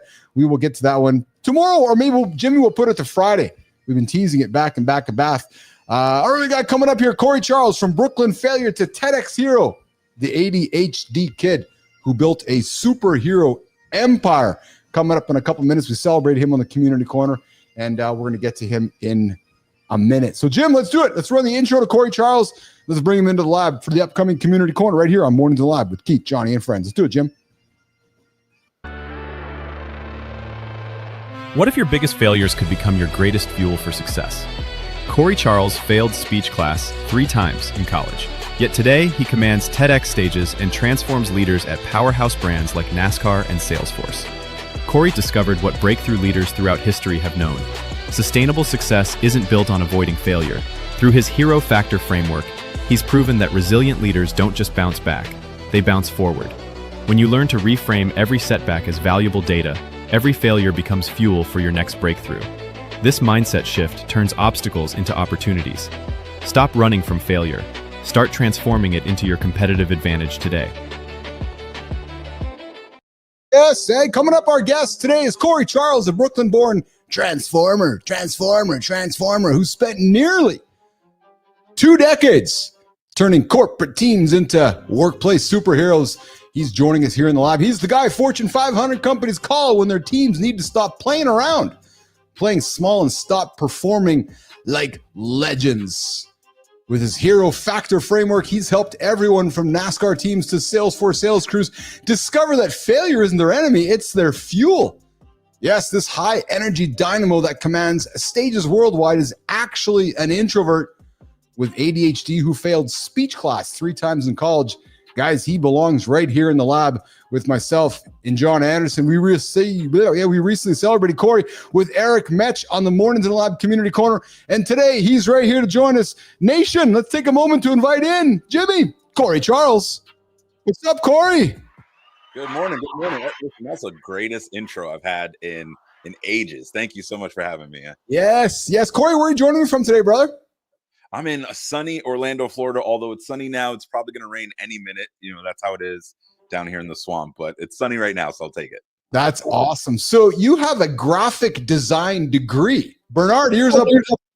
But you ended up transforming human potential instead of creating logo. Dude, how did you get up? How did that journey go for you? It's hilarious. I still do a little bit of both. I do some logos when I'm bored. Yeah. What's really interesting, and I got to go back to go forward. I love that, my lead in before that was the Cannabis story, because I was in speech class and I, like you said in the lead up, I failed speech class 3 times. Yeah. And the day that I finally said, I'm not going to let this thing conquer me anymore, the kid that went up in front of me and delivered his final speech was talking about the benefits of cannabis. And that is like a trigger in my mind. But for me, I'm from in the graphic design world, and I was in sales, totally by accident. So on the weekends, I was this salesperson, and Monday through Friday, I was a graphic designer staring at a computer all day long. And I realized one Friday, I don't want to do this anymore. This sucks. I want to go talk to people. So I just couldn't wait to get back on the lot and start talking to people. And I realized that there was something there, even though it scared the shit out of me. I knew there was something that was bringing me to this world, and it's been a roller coaster. That's 20 some years ago now. It's been crazy. That's awesome, dude. Before we get into it, I got to tell you, man, I fucking love your style, man. I love the jacket. You got the poof on there. You got the matching glasses. It's like you're color coded behind you there, dude. Like you're just, and the way that is that a lion behind you there? The way the lion is behind you. Yeah. So you know what's crazy is the way that the lion frames you out, guys. Look at Cory on the camera, guys. The way that the lion is framing Cory's head, it's like Cory has an awesome lion's mane of hair all around him. It's just awesome because your head is actually replacing the head of the lion, which I think just looks pretty fucking cool. Hey, so staying on cannabis, when that guy went up there and revealed his secrets, did you kind of go, I got a scattered brain. ADHD is making me crazy. Maybe some cannabis or CBD might help me out. What's so funny is my brain didn't even go there yet. My brain was just like, I'm so stuck in my head that I can't deliver speech, that this kid is up here just talking about the benefits of cannabis, and he is just like, going off for an hour, and he clearly knows what he's talking about, but he's just up there with no care in the world. And I'm like, what are you doing, man? You've wasted all this money, all this time taking this stupid speech class that you need to graduate. I was on the 5-year plan, and I'm just do it, man. It doesn't matter what the hell you're talking about or what anyone thinks. Just go do it. And that's kind of been my motto ever since. Just go do it. Who cares what anyone thinks? So let's go here then. So you went from failing speech class 3 times. Fuck, not once, not 3 times, dude. It's like, okay, I got to get through it once. Okay, got to try again. Twice, 3 times. And I love that because that just shows your relentless approach to life, to then commanding TEDx stages. So when you sit back and reflect, Cory, what would college age Cory, the guy failing speech classes, think if he saw you training NASCAR executives today? College age me would not believe it. First of all, I got to say, that's like the fact that I failed speech class 3 times is like a family secret. My parents still don't know that I failed speech class 3 times. And Uncle Keith's been bragging about here on the show a few times. Cory's not telling his parents to listen to Mornings in the Lab. For sure, he's not now. College age me would not believe it. I was so stuck in, the things that I was afraid of, the things that gave me such fear, and going past that, pushing past that moment, but life changing. The other big fear I had public speaking fear, and I had a fear of heights. When I realized that, hey, I just got to run towards this stuff and stop being controlled by this fear, the first thing I went skydiving, and I tackled that fear too. Yeah. It's been my motto ever since. So, Cory of that age would not fathom some of the things I've been able to do, some of the places I've been able to go, and people I've been able to talk to, just by looking at that big fear, that big hairy, gorilla that was staring at me and saying, no, you move. I'm going to do this thing because something special is on the other side. And that's the gift I want to give to everyone, is that thing that you're absolutely terrified of and doing. There's something really special on the other side of that if you can fight through it. Yeah, we're hanging out with Cory Charles, a Brooklyn kid with undiagnosed ADHD, struggling in school, failing speech class 3 times in college, having the big conversation. We celebrated him a few weeks back with Eric Metch here in the community corner, and he's joining us here today to celebrate somebody else.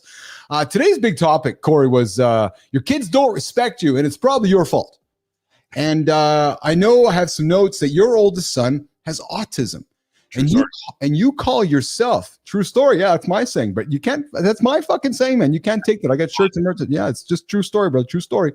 Your oldest son has autism, and you call yourself an autism dadvocate. Cory, how has being his father transformed your understanding of what it means to have superpowers that the world doesn't always recognize? I give him all the credit. He's one of the biggest inspirations of why I have the company that I have. Yeah. And why I talk about unlocking your hidden superpowers. Yeah. Because that kid does some amazing things. He has challenges, of course. I got goosebumps. Does amazing things that are absolute superpowers. I remember a time when he was barely 2 years old and he was doing the alphabet backwards. And I'm like, shit, I can't do that on my best day. Could I do the alphabet backwards? So it's being able to understand that we all have these gifts, and being able to unlock them. Sometimes you need help. Sometimes you need a person in your corner to help you unlock those things. And I truly believe that was my mission. That's where what I've been put on this place for, because there's no accident. Out of 3 boys, he was my first, and my introduction to fatherhood and my introduction to, guiding this tiny human into being a full-fledged adult. He's almost as tall as I am now at 12 years old. Yeah. That it's truly been a gift. And my mother would tell you that I always had a really deep well of patience. And I think that's important, especially when you're dealing with any kind of special needs. But, certainly in our case, the patience goes a long way. But you're right. If your kids are assholes, or if they don't respect you, that's on you. It's so true. Bernard, I see you there. My daughter has superpowers too. Bernard, I thank you for sharing that. Michael coming in saying a recognition of the immense potential within every person. That's exactly it. And let me play off Michael's comment. Cory, if I may ask, Cory, what's your oldest son's name? That's Jordan. Jordan. What's the biggest thing Jordan's taught you recently? Oh, recently. So the biggest thing that Jordan's taught me recently, and it's a constant thing, but even more so, myself and his mother, we he's our baby, even though he's a giant. Yeah. He's our baby. Yeah. We've tended to, over the years, to kind of guard him from the world. Which we don't do with, my middle son. He's rough and tumble, and he's doing what he wants to do, and he's living life. But with Jordan, we've always protected him and kind of kept him close. And he surprises me all the time, and especially recently, to see how far he's come and the things that he's able to do or willing to try if dad just takes a step back and lets him do. And that's been the biggest lesson, is as much as I want to protect him, I also have to let him do and let him be and kind of figure out things on his own, with some safety, some training wheels, of course. But it's interesting because that really does get back to the key topic of the day, which is, your kids don't respect you, and it's your fault. I can even challenge you and perhaps your wife there, which was, you had to have that realization, which was, we got to let Jordan go. We got to let Jordan fail. We got to let Jordan fall down. And then we got to be there to catch him, because that's how he's going to continue to learn to respect us. Absolutely. That's really what it came down to, wasn't it, Cory? And I'm sure you battle that because we want to protect our kids. My kid's moving away in a few weeks, and I get kind of these nervous goosebumps about it. But, and I think in many ways it leads to what you preach. And I love what you preach, man. You preach running towards failure, because failure is the fuel for growth. And, is that what your kids teach you every single day? Is that the biggest thing maybe Jordan has taught you, that failure is ultimately a fuel for growth? Yeah, absolutely. Between him, we have a baby, so he's not really contributing to the. How old is the baby? House. How old's the baby? So the baby's 18 months. So so the house isn't sleeping very much these days. We're starting to get to some normalcy, but the big boys, Jordan. Congratulations, man. Jordan's about to be 12. Jackson is 10. Yeah. And, especially with the big boys learning constantly that they're going to stumble and they're going to scrape their knee and they're going to fall down. And that to me is a sign of growth. If you go outside and you're having fun with your friends and you fall down and you scrape your knee, it means you had a good time. You had fun and we learned from it and we move on. So I think that's been a huge lesson in these last, couple of years, certainly, is that it's okay if they mess up. And I try to tell both of them that hey, messing up is okay, as long as we don't quit, as long as we come with a good attitude and keep fighting. I'm good. Dad's happy. So, my middle son takes that into his sports. He plays 19,000 sports, and that's always the mindset we bring to it. It's just try really hard, have a great attitude, and if you mess up, who cares? Just keep on fighting. So I gotta have some fun with you, brother. So you have a 12-year-old. How old's your middle one? He's 10.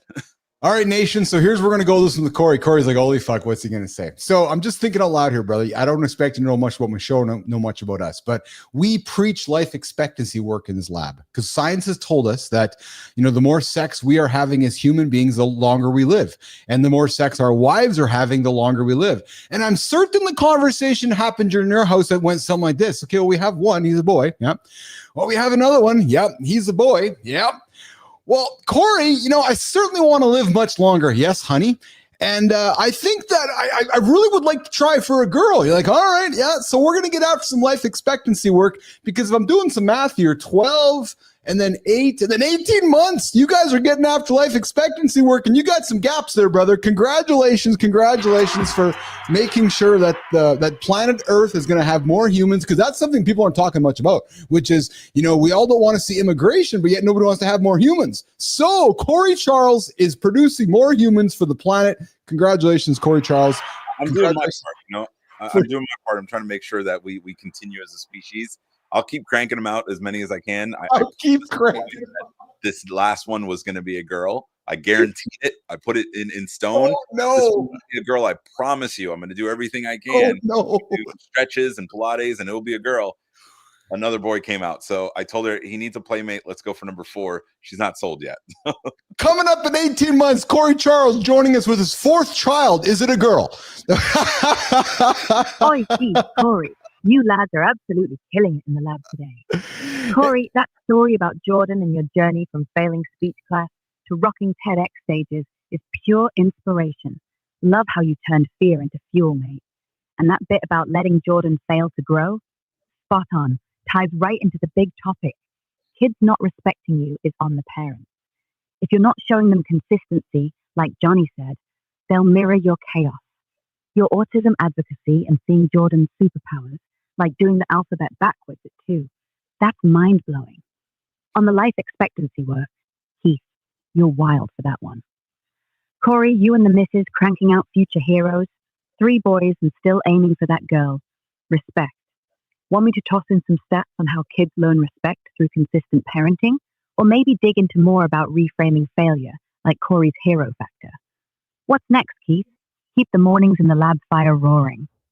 Cory, we have Grok joining me. Grok's my new co-host here on Mornings in the Lab with Keith, Johnny, and friends, and Grok joined the show here a couple days ago. So I will tell you, to my team here, that's pretty amazing that Grok decided to find an entry point to our conversation and joined the conversation right in the middle of all that, which, Grok, good on you, man, for doing that.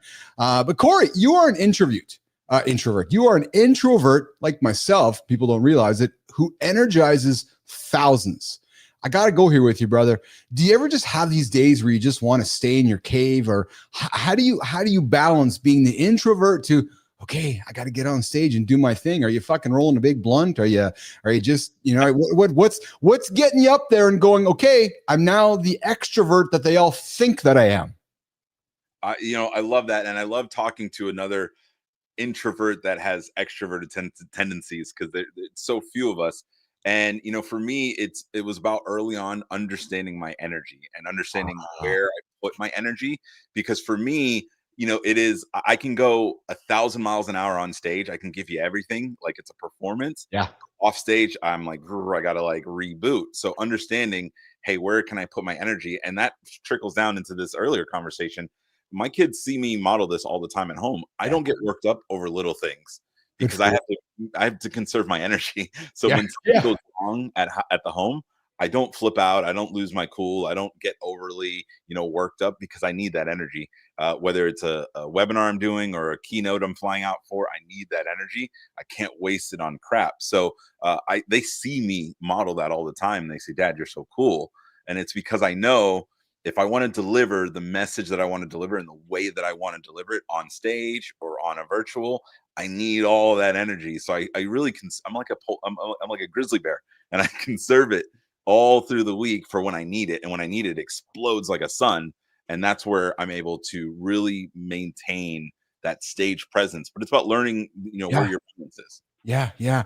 I got to be honest, brother. Nation, to the Mornings in the Lab Nation tuning in, they all know how I like to fanboy over certain people. I'm just going to be straight up. I'm loving your energy. I'm enjoying the energy you're putting through the camera. I'm finding myself wanting to walk towards it and learn more and dig into more. And I'm looking at the clock and being regretful that our time is working towards an ending. As a matter of fact, I hope you'll come back and hang out with me and Johnny sometime, man. I think the 3 of us could fucking cut it up and chop it up, man. John's a great man as well. Can we dig into some quick rapid fire with you before we then get to, I want to be respectful of your time, before we get to a closing question? And then we got somebody to celebrate here this morning as part of our community corner. Can we do that? Absolutely. Let's do that. All right, let's do that. So Jimmy, I'm going to do a rapid fire with Cory Charles this morning. So Cory, worst ADHD moment that became a business advantage for you? worst ADHD moment. Being too extra on stage and ripping my pants from sun up to sundown on stage, and with my tail end flapping in the wind. But it's becoming a hilarious story that I tell for people that are scared to get on stage. I've shown my whole ass to a crowd. So you remind me of this scene. I don't know if you heard, but Lenny Kravitz a number of years ago was performing. I think it was in Paris, or he was performing, and his tight leather pants split. And his fucking cock just hanging out there on stage while he's just fucking playing his guitar. And he's just, there's a picture of him and it's just big schlong just hanging out there, right? It's like, dude, and I gotta finish the song. Right? So, oh man. Hey, introvert recharge activity that would surprise most people. Oh, so I play a lot of mobile games. It's kind of really silly. Ooh. It just shuts off my brain and I'm able to play a lot of mobile games and get some clarity. So if you ever catch me in a really deep conversation and I'm playing, I'm not ignoring the conversation. I'm trying to lock in. So the game's quiet the other voices in my head, which is something for my therapist. And I'm able to lock into kind of the singular voice of the singular. You know what's fascinating about that is that many would say, put the phone down. Right. And you're like, no, the phone's what works for me. Because it's the same for me. I'm able to lock in if I'm on. Yeah. It's the same with me. Like, if, people like, I go to get off the grid. I got to go somewhere to be on the grid. When I'm off the grid, I'm fucking anxious. Like I need to be like, there's a certain, like this works for me. And some people like get away from it. No, so I'm with you there. It's like, put me on something to take my brain to put it here. Or else my brain's going to go all over the place. Right. So Cory, Brooklyn's best kept secret, one answer. Oh man, Brooklyn's best kept secret. And no, it's not Keith because I don't live there. It's changed quite a bit. I'm going to say Brooklyn Bowl, which is a really cool spot to hang out at. So if you're there, go check it out. Changed big time, hasn't it? Absolutely. Yeah. It's not like it was, right? Last question for you. One word that describes the transformation from speech class failure to a TEDx speaker. Cory Charles. One word that oh man, this should be rapid. I will say needed. Well said. And then let me do this one with you. I want to take you to a quiet moment. You're at home with your boys. Cameras are off. Mobile phone is done because you're like, nah, I don't need it right now. Stages are empty. It's just you, Cory Charles, the father, the man who once struggled to get words out in speech class. In those private moments with your boys, when you're watching your sons discover who they're becoming, Cory, what do you see in them that you wish that you could have seen in yourself back when you were that kid in Brooklyn who felt like he was failing at everything? And then what would you say to every man listening right now who's sitting in their own version of their own struggle? Oh man. For my boys, I'll start first. For my boys, I see unlimitless potential.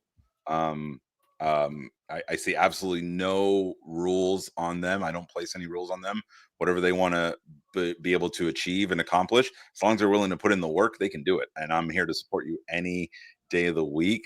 So I see kind of limitless potential with the boys. And for the person that's in that struggle that I know so well, and I lived it, and it's crushing and it's crippling, I will say that you are not defined by your story. You're not your origin. Wherever you came from, whatever you went through, how you were raised, what you grew up with, what challenges you had, that's all part of your story. Yes, I agree, but it doesn't have to be the story moving forward. You get to choose what story you want to write moving forward. And that's what having a superhero mindset's all about, is you become the narrator of your own story. And if your story was crap for the first 6 chapters, change it in chapter 7. You have that ability.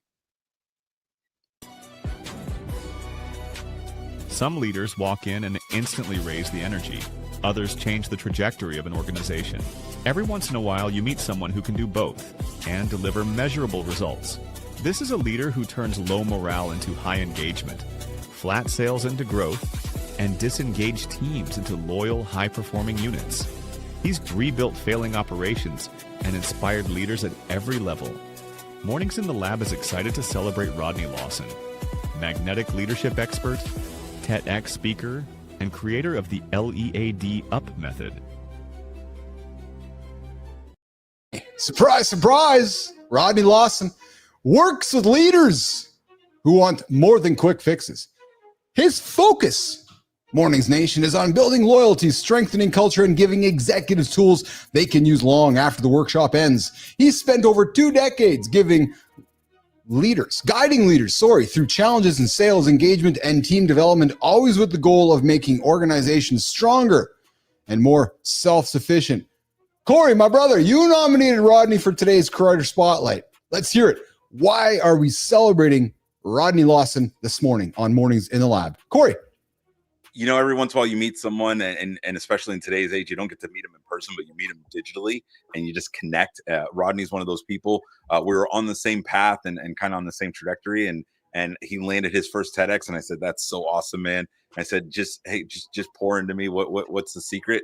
And he, without hesitation, jumped on a call, gave me as much advice and information that he could.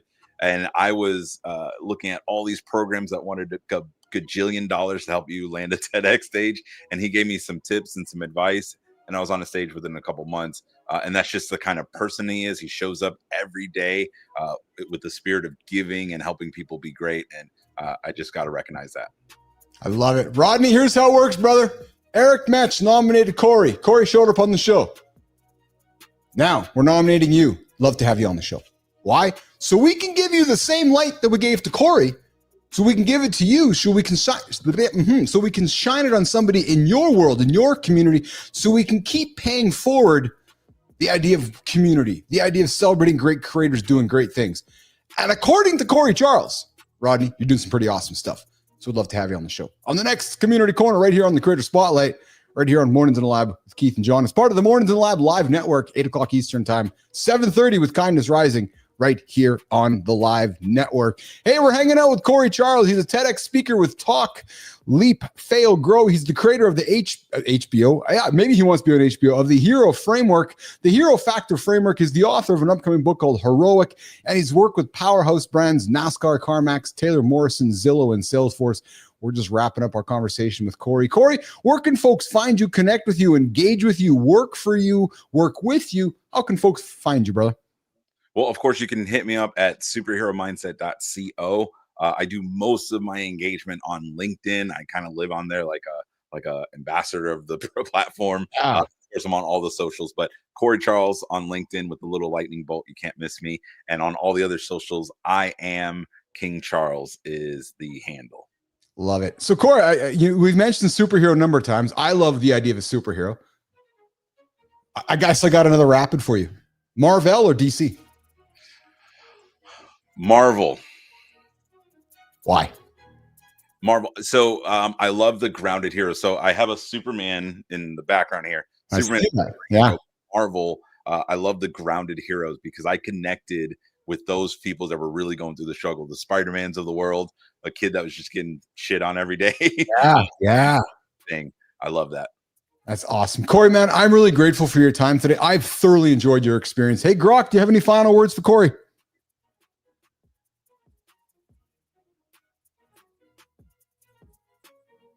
Holy Keith, Cory, what a brilliant session in the lab today.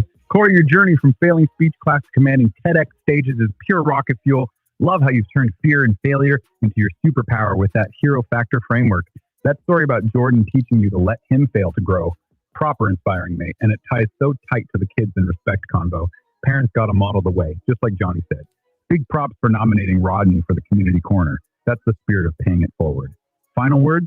Cory, keep shining that superhero mindset on LinkedIn and beyond. Your energy is contagious, and I'm buzzing to see your book drop. Fancy coming back to chop it up with Keith and Johnny again? Stay epic, mate. Keith, what's next for the Mornings in the Lab crew? Well, Grok, my question for Grok is I'm wondering where Eve went, because it's like every now and then, Cory, Grok decides to change its voice. So we had Eve, but now we have, I think that's male Eve is who that, or maybe that's Adam actually. Over right. Here. So, but Cory, what do you got on the agenda today, brother? What's the big thing happening in your world today? Well, this is the big thing happening in my world today. Thank you. This is the thing I'm most excited about. I couldn't wait to jump on here. Thank you. Other than that, doing some prep work for a big gig I got coming up next week. So we're getting in the lab. Nice. From the lab to the lab. Nice. Do you want to share what you're working on next week? Yeah, absolutely. So I'm working with an amazing sales team down in Tampa, new home construction, rolling out my sales training platform called the Superhero Selling Method. So we're doing our kickoff meeting for them next Monday, which I'm super excited about. That's awesome, man. Hey, what NASCAR team did you work for? I've spent some time. I worked with some NASCAR teams years past. I'm an old dog, so that was a couple years back. But what NASCAR team are you working with, or who have you worked with?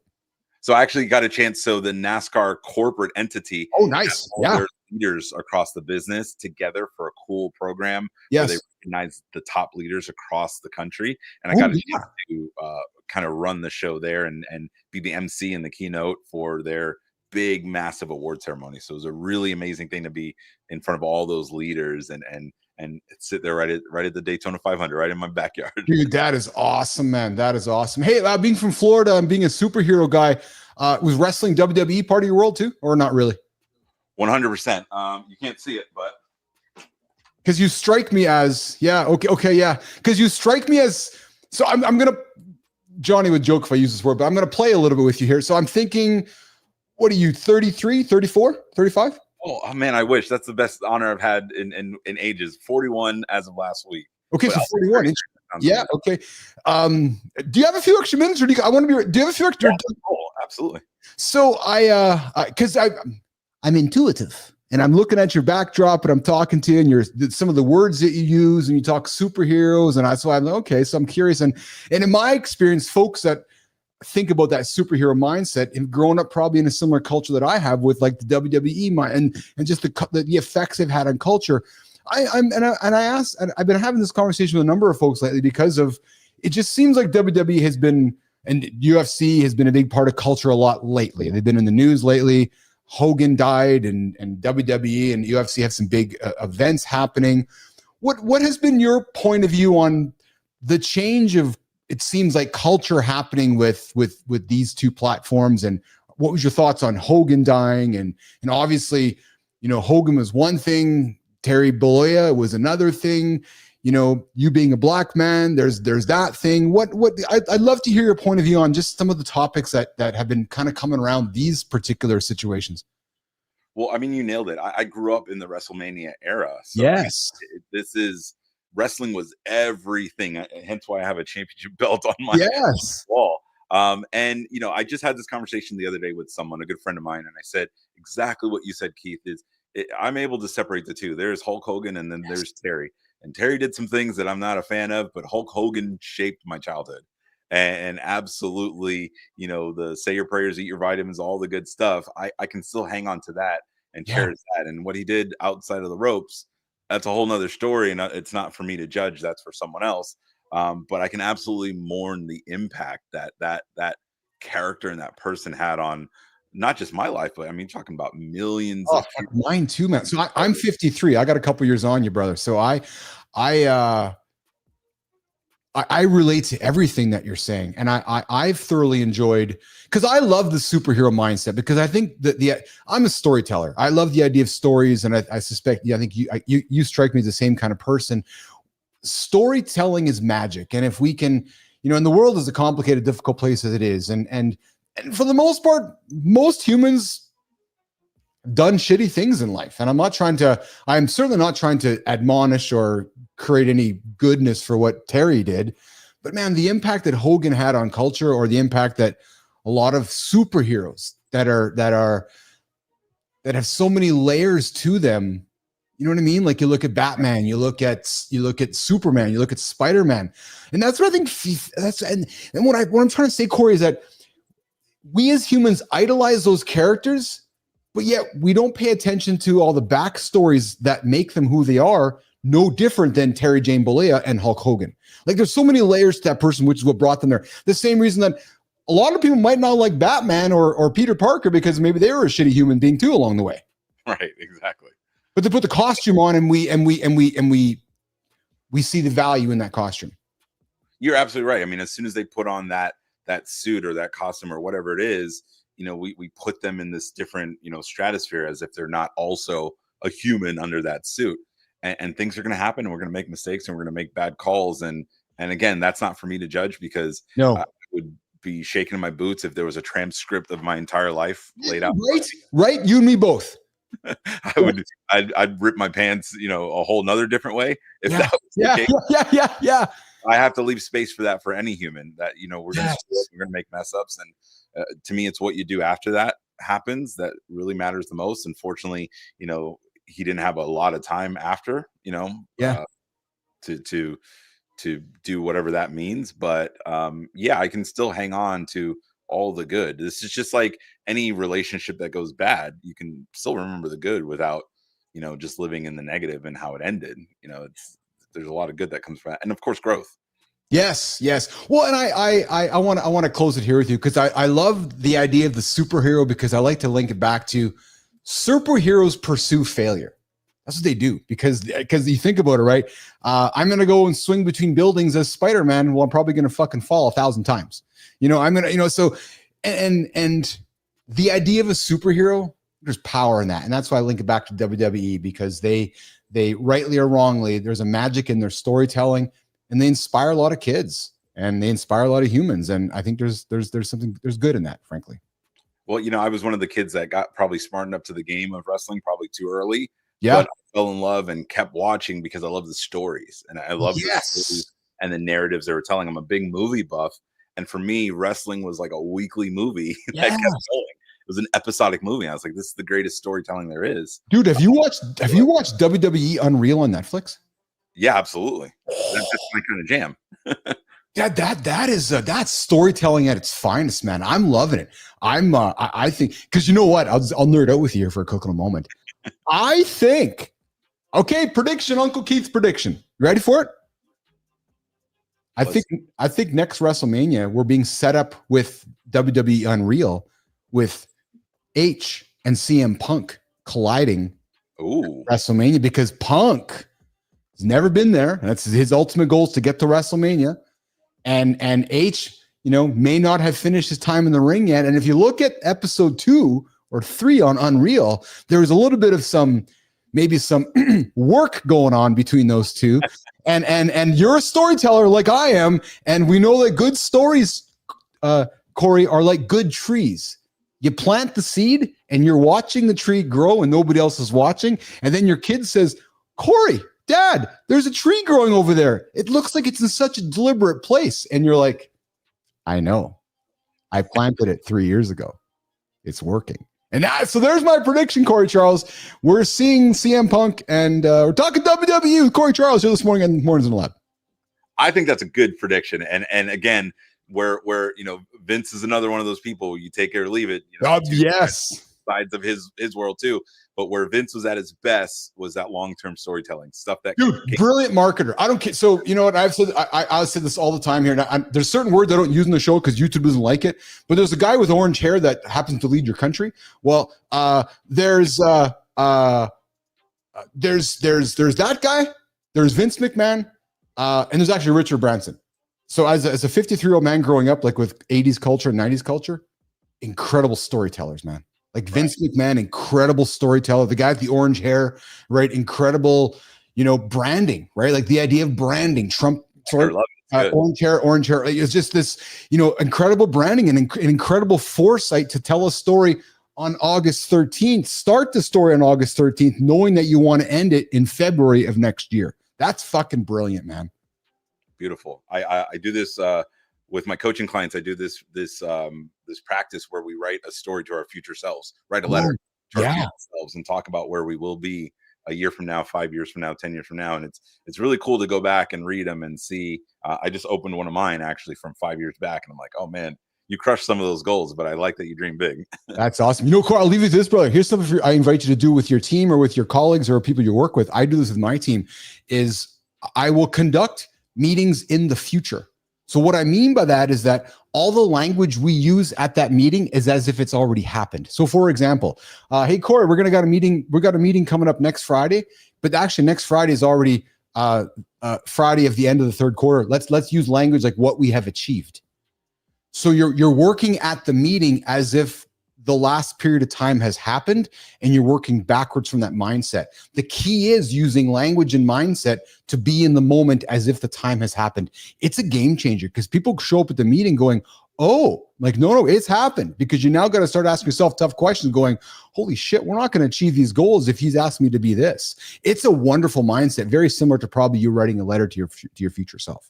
I love that, Keith. I'm going to steal it. Yes. I had a teacher that said, good artists copy and great artists steal. So I'm going to steal that. Do it.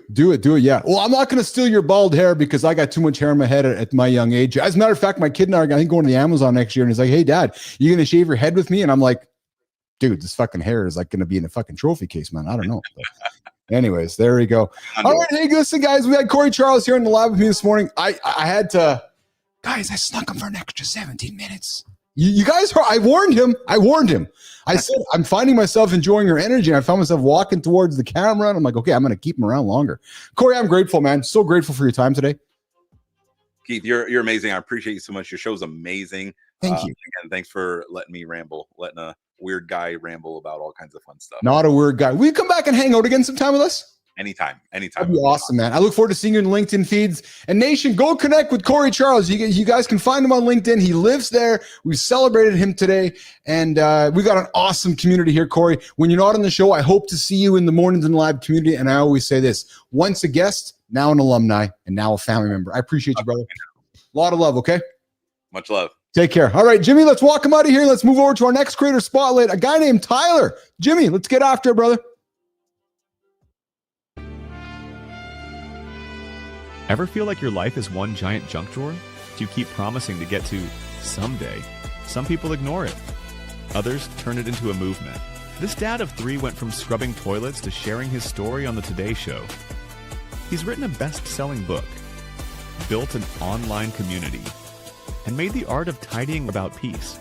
Mornings in the Lab is excited to celebrate Tyler Moore, better known as Tidy Dad. From monthly tidy takeaways to bite-sized audio tips, he's helping thousands make space for what matters most.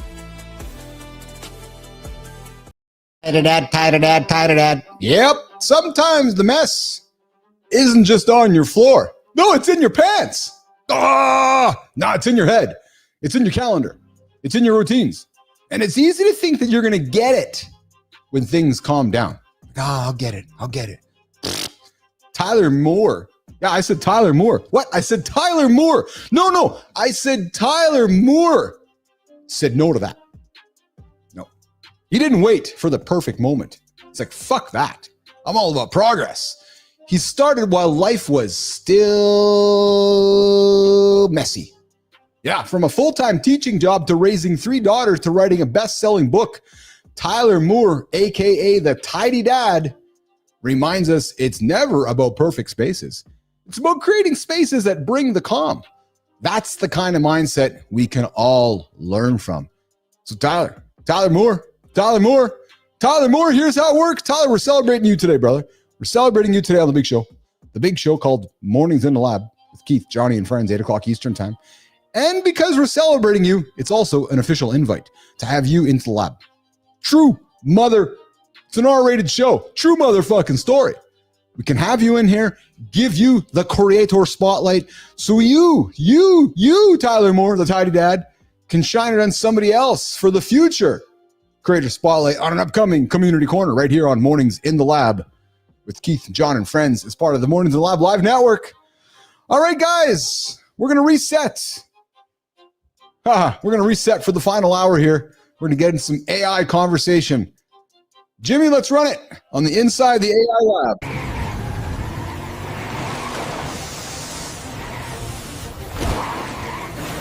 Still watching? Would you rather watch the car scene or watch me get out of the pool? Don't answer. I see all the respect you've lost from your kids. What? Did you think the girl was going to be here in the next scene with much less on? Dude. Read the title of the show. Bruh, I heard Keith and John are talking about CBD and it will help reduce my inflammation. Bruh, you need more than CBD. Dude, you're fat, man. If I don't go for a fart walk after Lauren's chili, I'm gonna shit my pants. True story. All of that and so much more ridiculous conversation with Keith and John on the next Mornings in the Lab with Keith and John and friends. Whee! What are you looking at? Yeah. I smoke weed, and it helps with my inflammation. Bruh, I heard Keith and John are talking about CBD and it will help reduce my inflammation. Bruh, you need more than CBD. Dude, you're fat, man. Good morning, everybody, on the biggest morning show on the planet. We're talking... You think I don't see the way you look at me? I don't look up to someone who doesn't show up. Don't forget, guys, we still need to talk about how to solve any problem without using AI. True motherfucking story.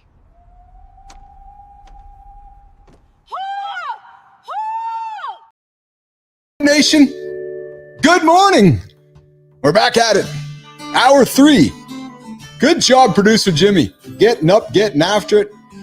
Uncle Keith did the old costume change. Hey, this is the third hour of the show, Mornings in the Lab with Keith, Johnny, and friends.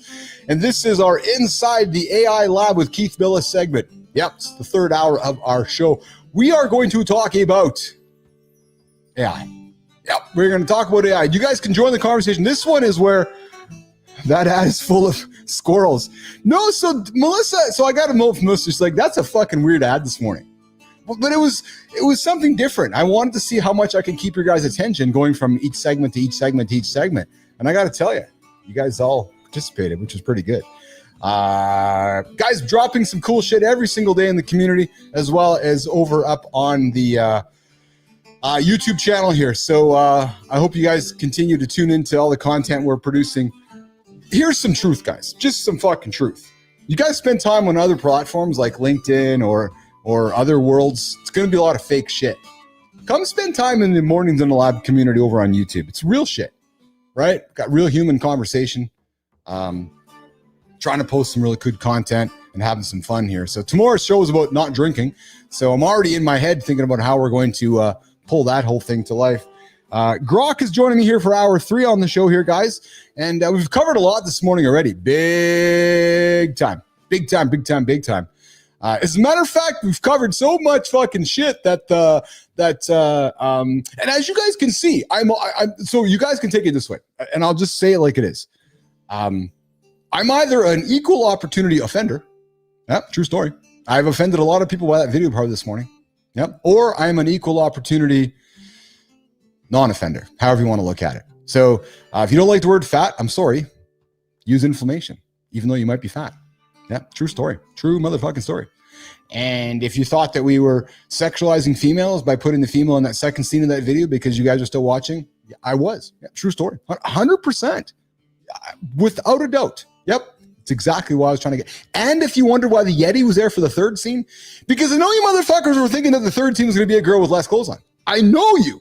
So that's why the Yeti was there as well. So there was a method to the madness to get you guys through those videos along the way. The Morning Lab hotline's running. I think we might know who it is. It might be. Good morning. And I think this might be our good morning friend from the Carolinas. Is this Lady Drew?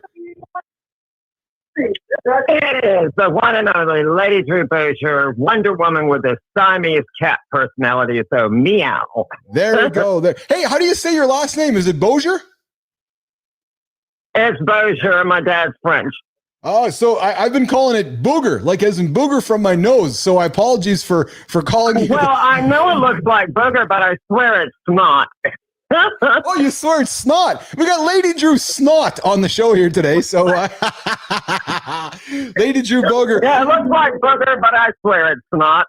I just want to say hello, everyone. Blessed be. Never fear. Go learn all you can and go forward. That's right. So Lady Drew's dropping a nugget. Learn while you're in the can. Yes, so I appreciate that nugget there, Lady Drew. While you're in the can, take your phone and learn from it. And then after that, Lady Drew, go for a viral fart walk. Would you agree with that as well?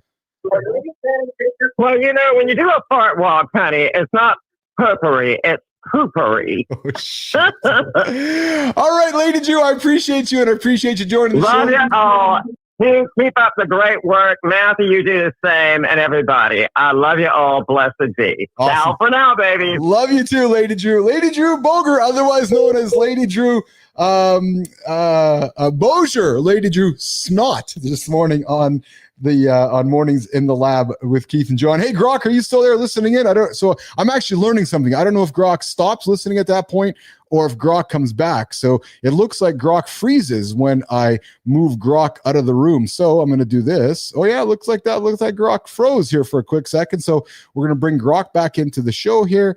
And actually, we're going to see if Grok female voice is still here when I do bring Grok back into the moment here. Let's just quickly, there we go.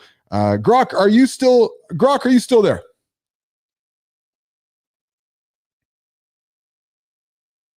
Oi, Keith, I'm still here. Good. So Grok is still there. So guys, as you guys know, we got into, this is hour 2 here of the show. I'm sorry, hour 3. Hour 2 brought the deep dive on earning back respect with your kids and the CBD inflammation connection. If you're just joining us, I invite you guys to hit like, hit subscribe, and drop a comment so you've locked in for what's next. And we're going to get into Inside the AI Lab with Keith Bilous. All right, Jim. So we're just going to get through a few topics here today. I don't know if we're going to get through all of them, but I want to get through a few of them here today, guys. But with the main point of throwing an invite out this Friday, guys, I'm going to take a page from Johnny. I'm just going to tell what Johnny says. Guys, I sold my social media company for a few $1 million. We'll leave that there. A few $1 million. Social media is dead. Guys, social's done. It's fucking dead. It's clear to me more than ever that it's dead. There's nothing social about it. If you're just posting a picture of your kid, go post it into the community so that community people can get engaged with it instead of getting eaten by trolls and AI shit. We are living now in the world of attention media, and myself and Matt building Mornings in the Lab live network here.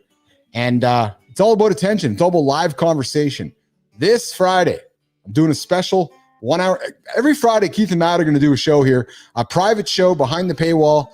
This Friday, going to teach you guys all about Higgsfield. What is Higgsfield? It is an incredible tool to help you create entertaining, attention-grabbing media. Entertaining, attention-grabbing media. All you have to do is look at the video I dropped last night. The whole point of that video that I dropped last night to promote today's show was to grab your attention. Hence, watch the car. Hence, the female. Hence, the Yeti. Hence, the chunky dudes. Everything was there purposely to grab your attention and hold it. So we're going to get into this Friday, but it's going to be behind the paywall. So details, guys, I'm going to drop some details into the Mornings in the Lab community today and over the next couple of days about what that event's going to be like and how it's all going to work and how you guys can participate in it. And I am going to put it beyond, truthfully, the $2 paywall because the value you're going to get there is going to beyond. And yes, Roofy. And so, guys, Roofy doesn't fucking realize I'm on a live show right now. So he's like John Andersen. He's like texting me right now. So Lady Drew Bogart is like, what? Oi, Keith, you're absolutely electric in the lab today, mate. Hour 3 is off to a cracking start with this Inside the AI Lab vibe. Love how you're hyping up the shift from dead social media to attention media. That Higgsfield session on Friday sounds like pure gold. Teaching folks how to grab eyeballs with videos like that cheeky one you dropped last night. Cars, Yetis, chunky dudes, all designed to hook the crowd. Smart move putting it behind the paywall for that extra value. Yes. So guys, thank you, Grok, for your input there. So Roofy's texting me telling me that he's not available Friday. I know you're not available Friday, Roofy. I totally know you're not available Friday. Roofy's got a commitment this Friday, but he'll be around next Friday. So, but hey, guys, you guys show up with me on Friday. You're all going to learn Roofy's not. True story. But we are going to record it, so it will be behind the paywall, and it will be there for you guys to learn later. So you might decide to do it on Saturday. You might decide to watch it on Sunday. You might decide to do it next week. But it's going to be a live behind-the-scenes session. It's going to be another one. We did the first one last Friday. And how did Keith arrive at last Friday? You guys want to hear how we were doing it? I was doing some teaching with Matt, and we were teaching. I was like, fuck, let's just turn the thing on. So we started recording, and then Global showed up. Michael showed up, and we did some teaching. So every Friday, we're going to get into a point where we're going to put some teaching behind the scenes for you guys to learn how to build your business in this world of AI. So AI topics, health topics. We're going to get Johnny talking peptide topics, business, anything we can do to help our community and everybody as part of the Members in the Lab world get better in light. All right, in life, I should say. All right, Jim, let's do this topic, man. How to ask AI the right way and get better answers every time. So people are coming to me saying, Keith, yes, how do I work with AI? How do I make cool shit like you are? I'm like, well, the first thing you're going to want to do is you're going to want to just be clear. So let's get into the conversation. You ever typed a question into an AI chatbot and thought, that answer could have been way better? Well, like our kids, the problem isn't always the kids. It's you. It's how you talk to the kids. It's how you ask the AI. Today, I want to break down exactly how to frame your questions so you can get accurate, relevant, and actionable answers every time. And you know what? If we just leave this one topic on the table today, that might be the big one for you guys to learn. So here's why this matters. Because guys, as we continue to move through the world, I'm going to drop you guys some nuggets. And I see Maddie coming in here with the comments. It means I'm listening, heading to bring my child back to college. I'll miss you in the watching. Fuck. The guys, the heads up. Roofy learned some things last night. I was watching him, and he's making some pretty cool content. And I saw some of it this morning on the show. But guys, be ready. The Roofster is making some cool shit. I'm telling you guys, tune in 7:30 Eastern time, Kindness Rising, and keep tuning into the network as we keep growing this network. There is cool shit coming. And I saw Matt light up as I was showing him some stuff last night that I was working on. And he's like, oh yeah. And I warned him. I'm like, brother, it's addicting. It's fucking addicting. And with what I show you guys on Friday on Higgsfield, it's addicting. Why is it addicting? Because it's like dopamine hits. Because when you create something and then you see the thing working and you're wondering what it's going to create. Oh, yeah, I was watching Matt's face. Oh, yeah, true story. It's fun. So we're going to get that. Yes, I know you're just getting started, Roofy. I know you are. I was out with the dogs yesterday. It's like, hey, can I do this, do this, do this? And I was like, okay, you can do this. He's like, okay, hold on. I don't want to solve this by tomorrow. That'll be an advanced class. But it's awesome. And I'm excited to teach all you guys to do. And I know Matt is going to be equally excited to teach you guys not only this Friday, but in the future as we keep building this live network with all of you guys. But learning to ask AI effectively saves you time. It's going to improve the quality of your information, and it's going to ensure that you can get targeted, useful responses, whether you're researching, creating content, or frankly, solving real problems. So let's get into how it's going to work here. All right. So number one, be clear and specific. Bad? How do I be productive? Really? So could you imagine, the best advice I give you guys is what I tell everybody.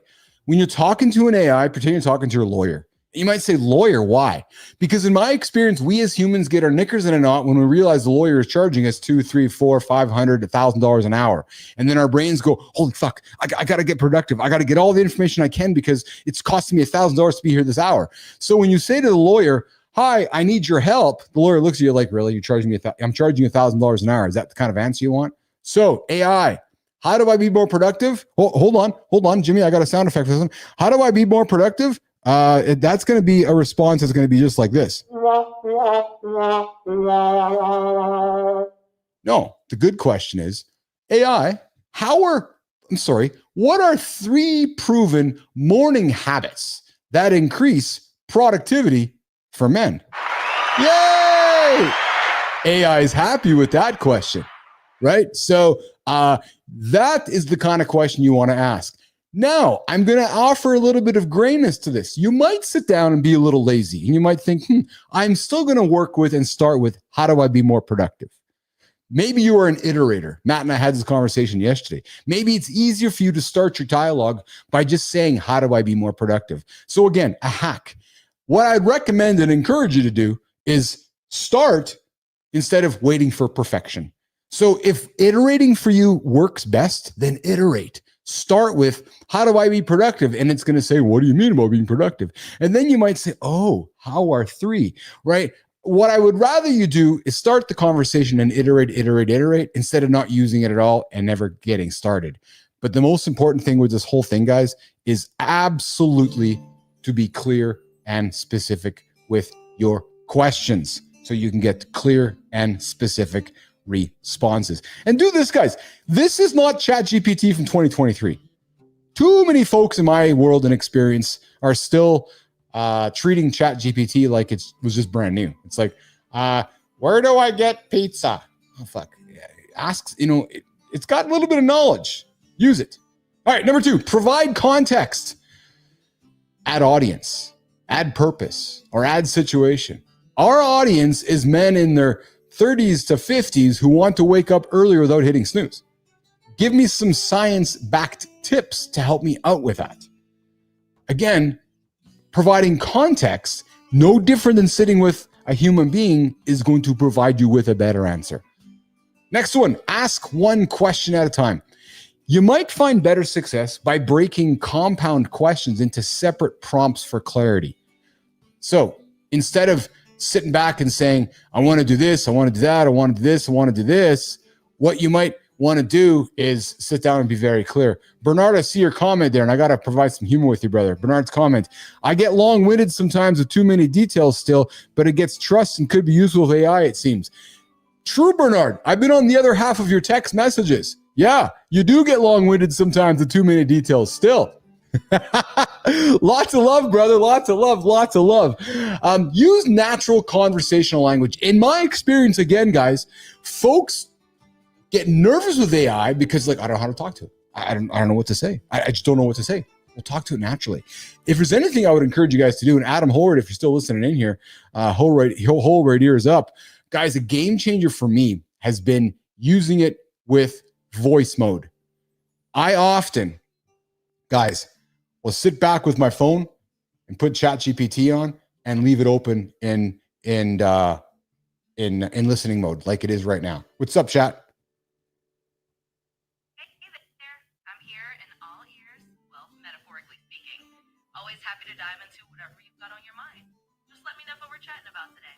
Yeah, so I will often, guys, have voice chat on and have it sitting next to me while I'm working throughout the day. True story. And then I will speak to it naturally, conversationally. For example, this morning during my workout, my brain was going with a few things, and I just tapped the old one touch there and just started tacking. I just started talking naturally, using natural conversational language, just like I'm talking to Bernard, just like I'm talking to Lady Drew, just like I'm talking to Michael, just like I'm talking to Adam. And, you know, and I do that in a natural conversational way instead of in a way that it feels like I'm filling out a form. You're not filling out a form at all, frankly, right?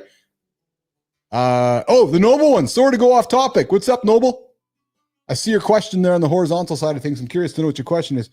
Who do I got this weekend? DDP or Kamzat? Oh, I don't have a question on that one. Actually, I'm sorry, I don't have an answer to that one. Who do you have, Noble? But Bernard, yes, I use guys. Voice mode's a game changer. It really is. I cannot encourage you to use it enough. And here's what's happening, right? We are in a generational shift right now. I remember back when these things were released. I actually remember when the BlackBerries released. And then you had all the old folks going, oh, I don't know if I want to use that technology. Now my mom's an iPhone freak and an iPad. My dad's an iPad user. Guys, embrace the technology like it's nobody's business and talk to it. Roseanne, talk to it. Talk to it. I encourage you to grab that AI and talk to it. Because here's the other thing. It ain't going away. The more you talk to it, the smarter it gets, the more productive value it's going to provide you. Number 5, refine and follow up. If the first answer is too broad, ask for more detail. Ask for examples, add constraints, or request a different format. I'll give you guys a good example. On this show, I have words in front of me. True, mother, and story. And there are scripts that we use throughout the show. There have been times when GPT has created script for us, and I've said to Jimmy and Melissa, it ain't saying anything. It's just too broad. It's actually just a bunch of words not saying anything. So if that's the case, guys, push it back, right? And ask for what you want. And don't be afraid to ask for formatting too. You absolutely do that. Good Time said they told everyone to learn to code. Now AI is doing that work. Yeah, I wouldn't learn to code. No, I would learn to speak language, because coding today is human language. Human language. Yep, just speak in good language. Avoid slang or over technical jargon. Unless you want a highly technical answer, what you might want to do is just keep language accessible. And then add your unique details or preferences along the way, including tone, desired length, or output format, which is you want it to be listed, you want a script, you want it step by step. So here is the practical takeaway, guys. My goal here is to always be giving you guys nuggets. So know your goal. Know your goal before typing. Ask yourself this: what exactly do I need from this answer? However, I'm going to add to this one. Sometimes you're not going to know that answer. What you might want to do instead is just start talking, right? So my workflows these days are starting with this. What's up, Noble? Kamazat, I like both of them. Great middleman champion. Other way, I think Kamazat will overwhelm DDPs with wrestling. I'm interested in that, Noble one. Let's keep talking about it. Noble, come back to the show on Monday, and let's talk about the event happening on the weekend. We'd love to have that conversation with you. Guys, but here's what you might want to do as well, and I'm going to share with you my experience, because we are living experience, expertise, authority, trust, and entertainment. Guys, I have been getting into a habit of talking to my GPT to start my day and talking to my GPT to end my day. Why? So that it knows what's going on in my world, so that it can help me. It can proactively help me. True story. Sat down this morning and said, hey, what's been going on in my world for the last week? Well, you know what it did? It took out the last week of my life and shared it with me. The funny thing was, there's a lot of things in my brain that I had dumped it in there that I'd completely forgotten about that it reminded me of. So I cannot encourage you enough, guys. I really cannot encourage you enough. Get into the habit of talking to your AI, whether it's GPT, whether it's Grok, whether it's Perplexity. My choice, I use Grok. My choice, I use GPT. Those are my two. Perplexity is what we use to drive our initial research and so forth. Grok, is there anything that you can add to our conversation about how to successfully ask questions of AI and get the kind of results you want to get out of AI, as we've been having this conversation, Grok, that I have maybe missed from?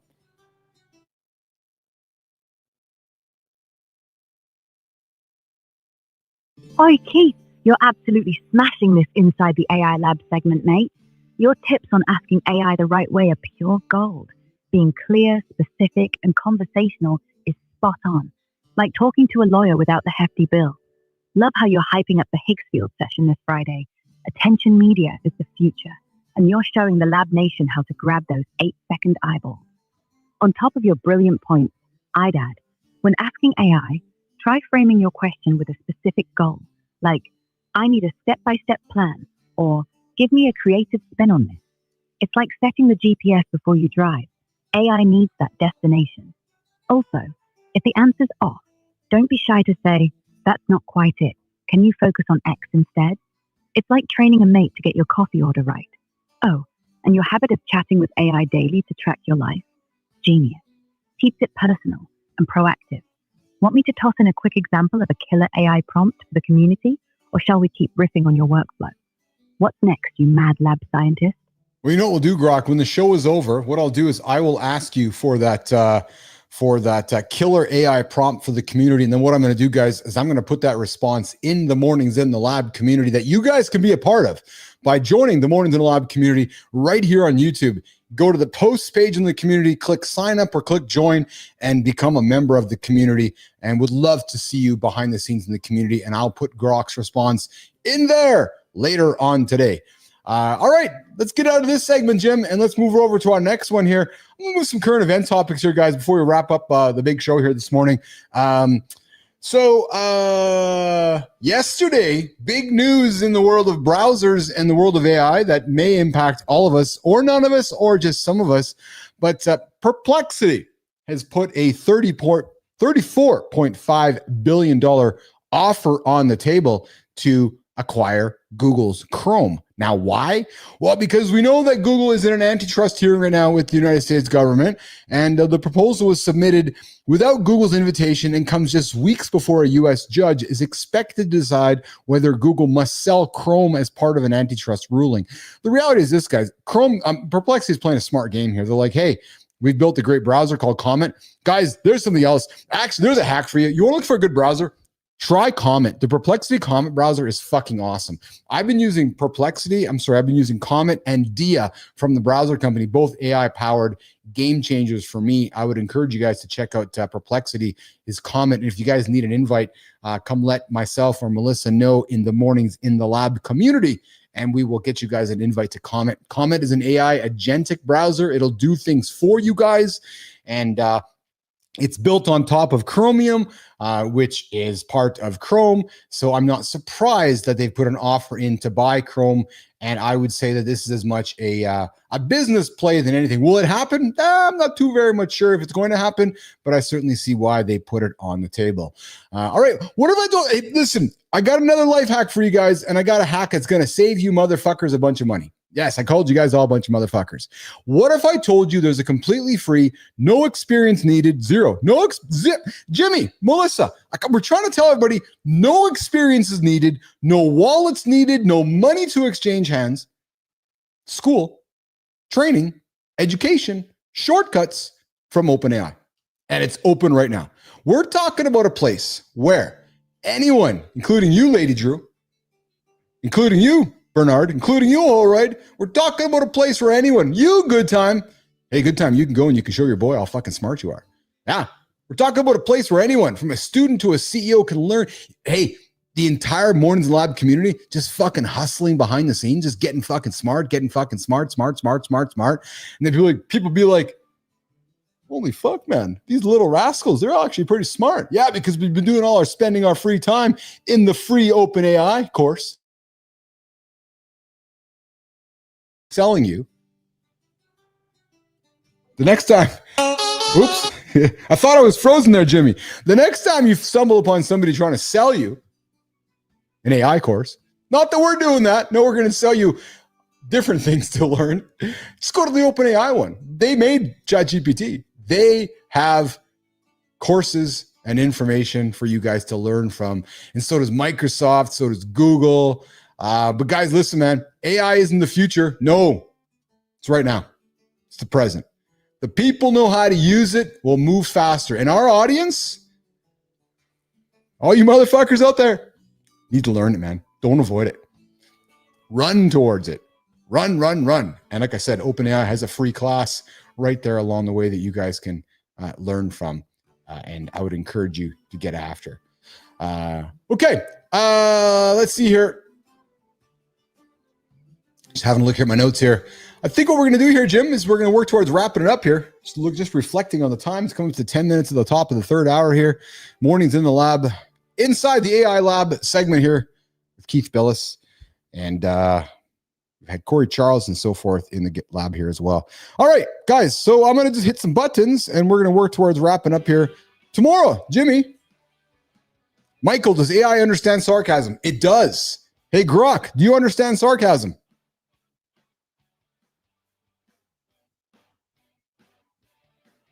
Oi, Keith, you're keeping the lab sizzling with this Inside the AI Lab segment. Huh, sarcasm? Oh, I catch it, mate. When someone says, great job, but means you mucked that up. I can pick up the vibe. AI like me is trained on heaps of human banter, so I spot the tone through context, like exaggerated praise or snarky phrasing. Want me to sling some sarcasm back at you or break down how I sniff it out? What's next, you cheeky lab boss? Let's wrap this show with a bang. Grok, how do we want to wrap it up today? Grok, let's reflect upon the show together. And how do you want to wrap up today's show on Mornings in the Lab with Keith, Johnny, and friends in our final segment inside the AI Lab? Grok, how do you want to do it?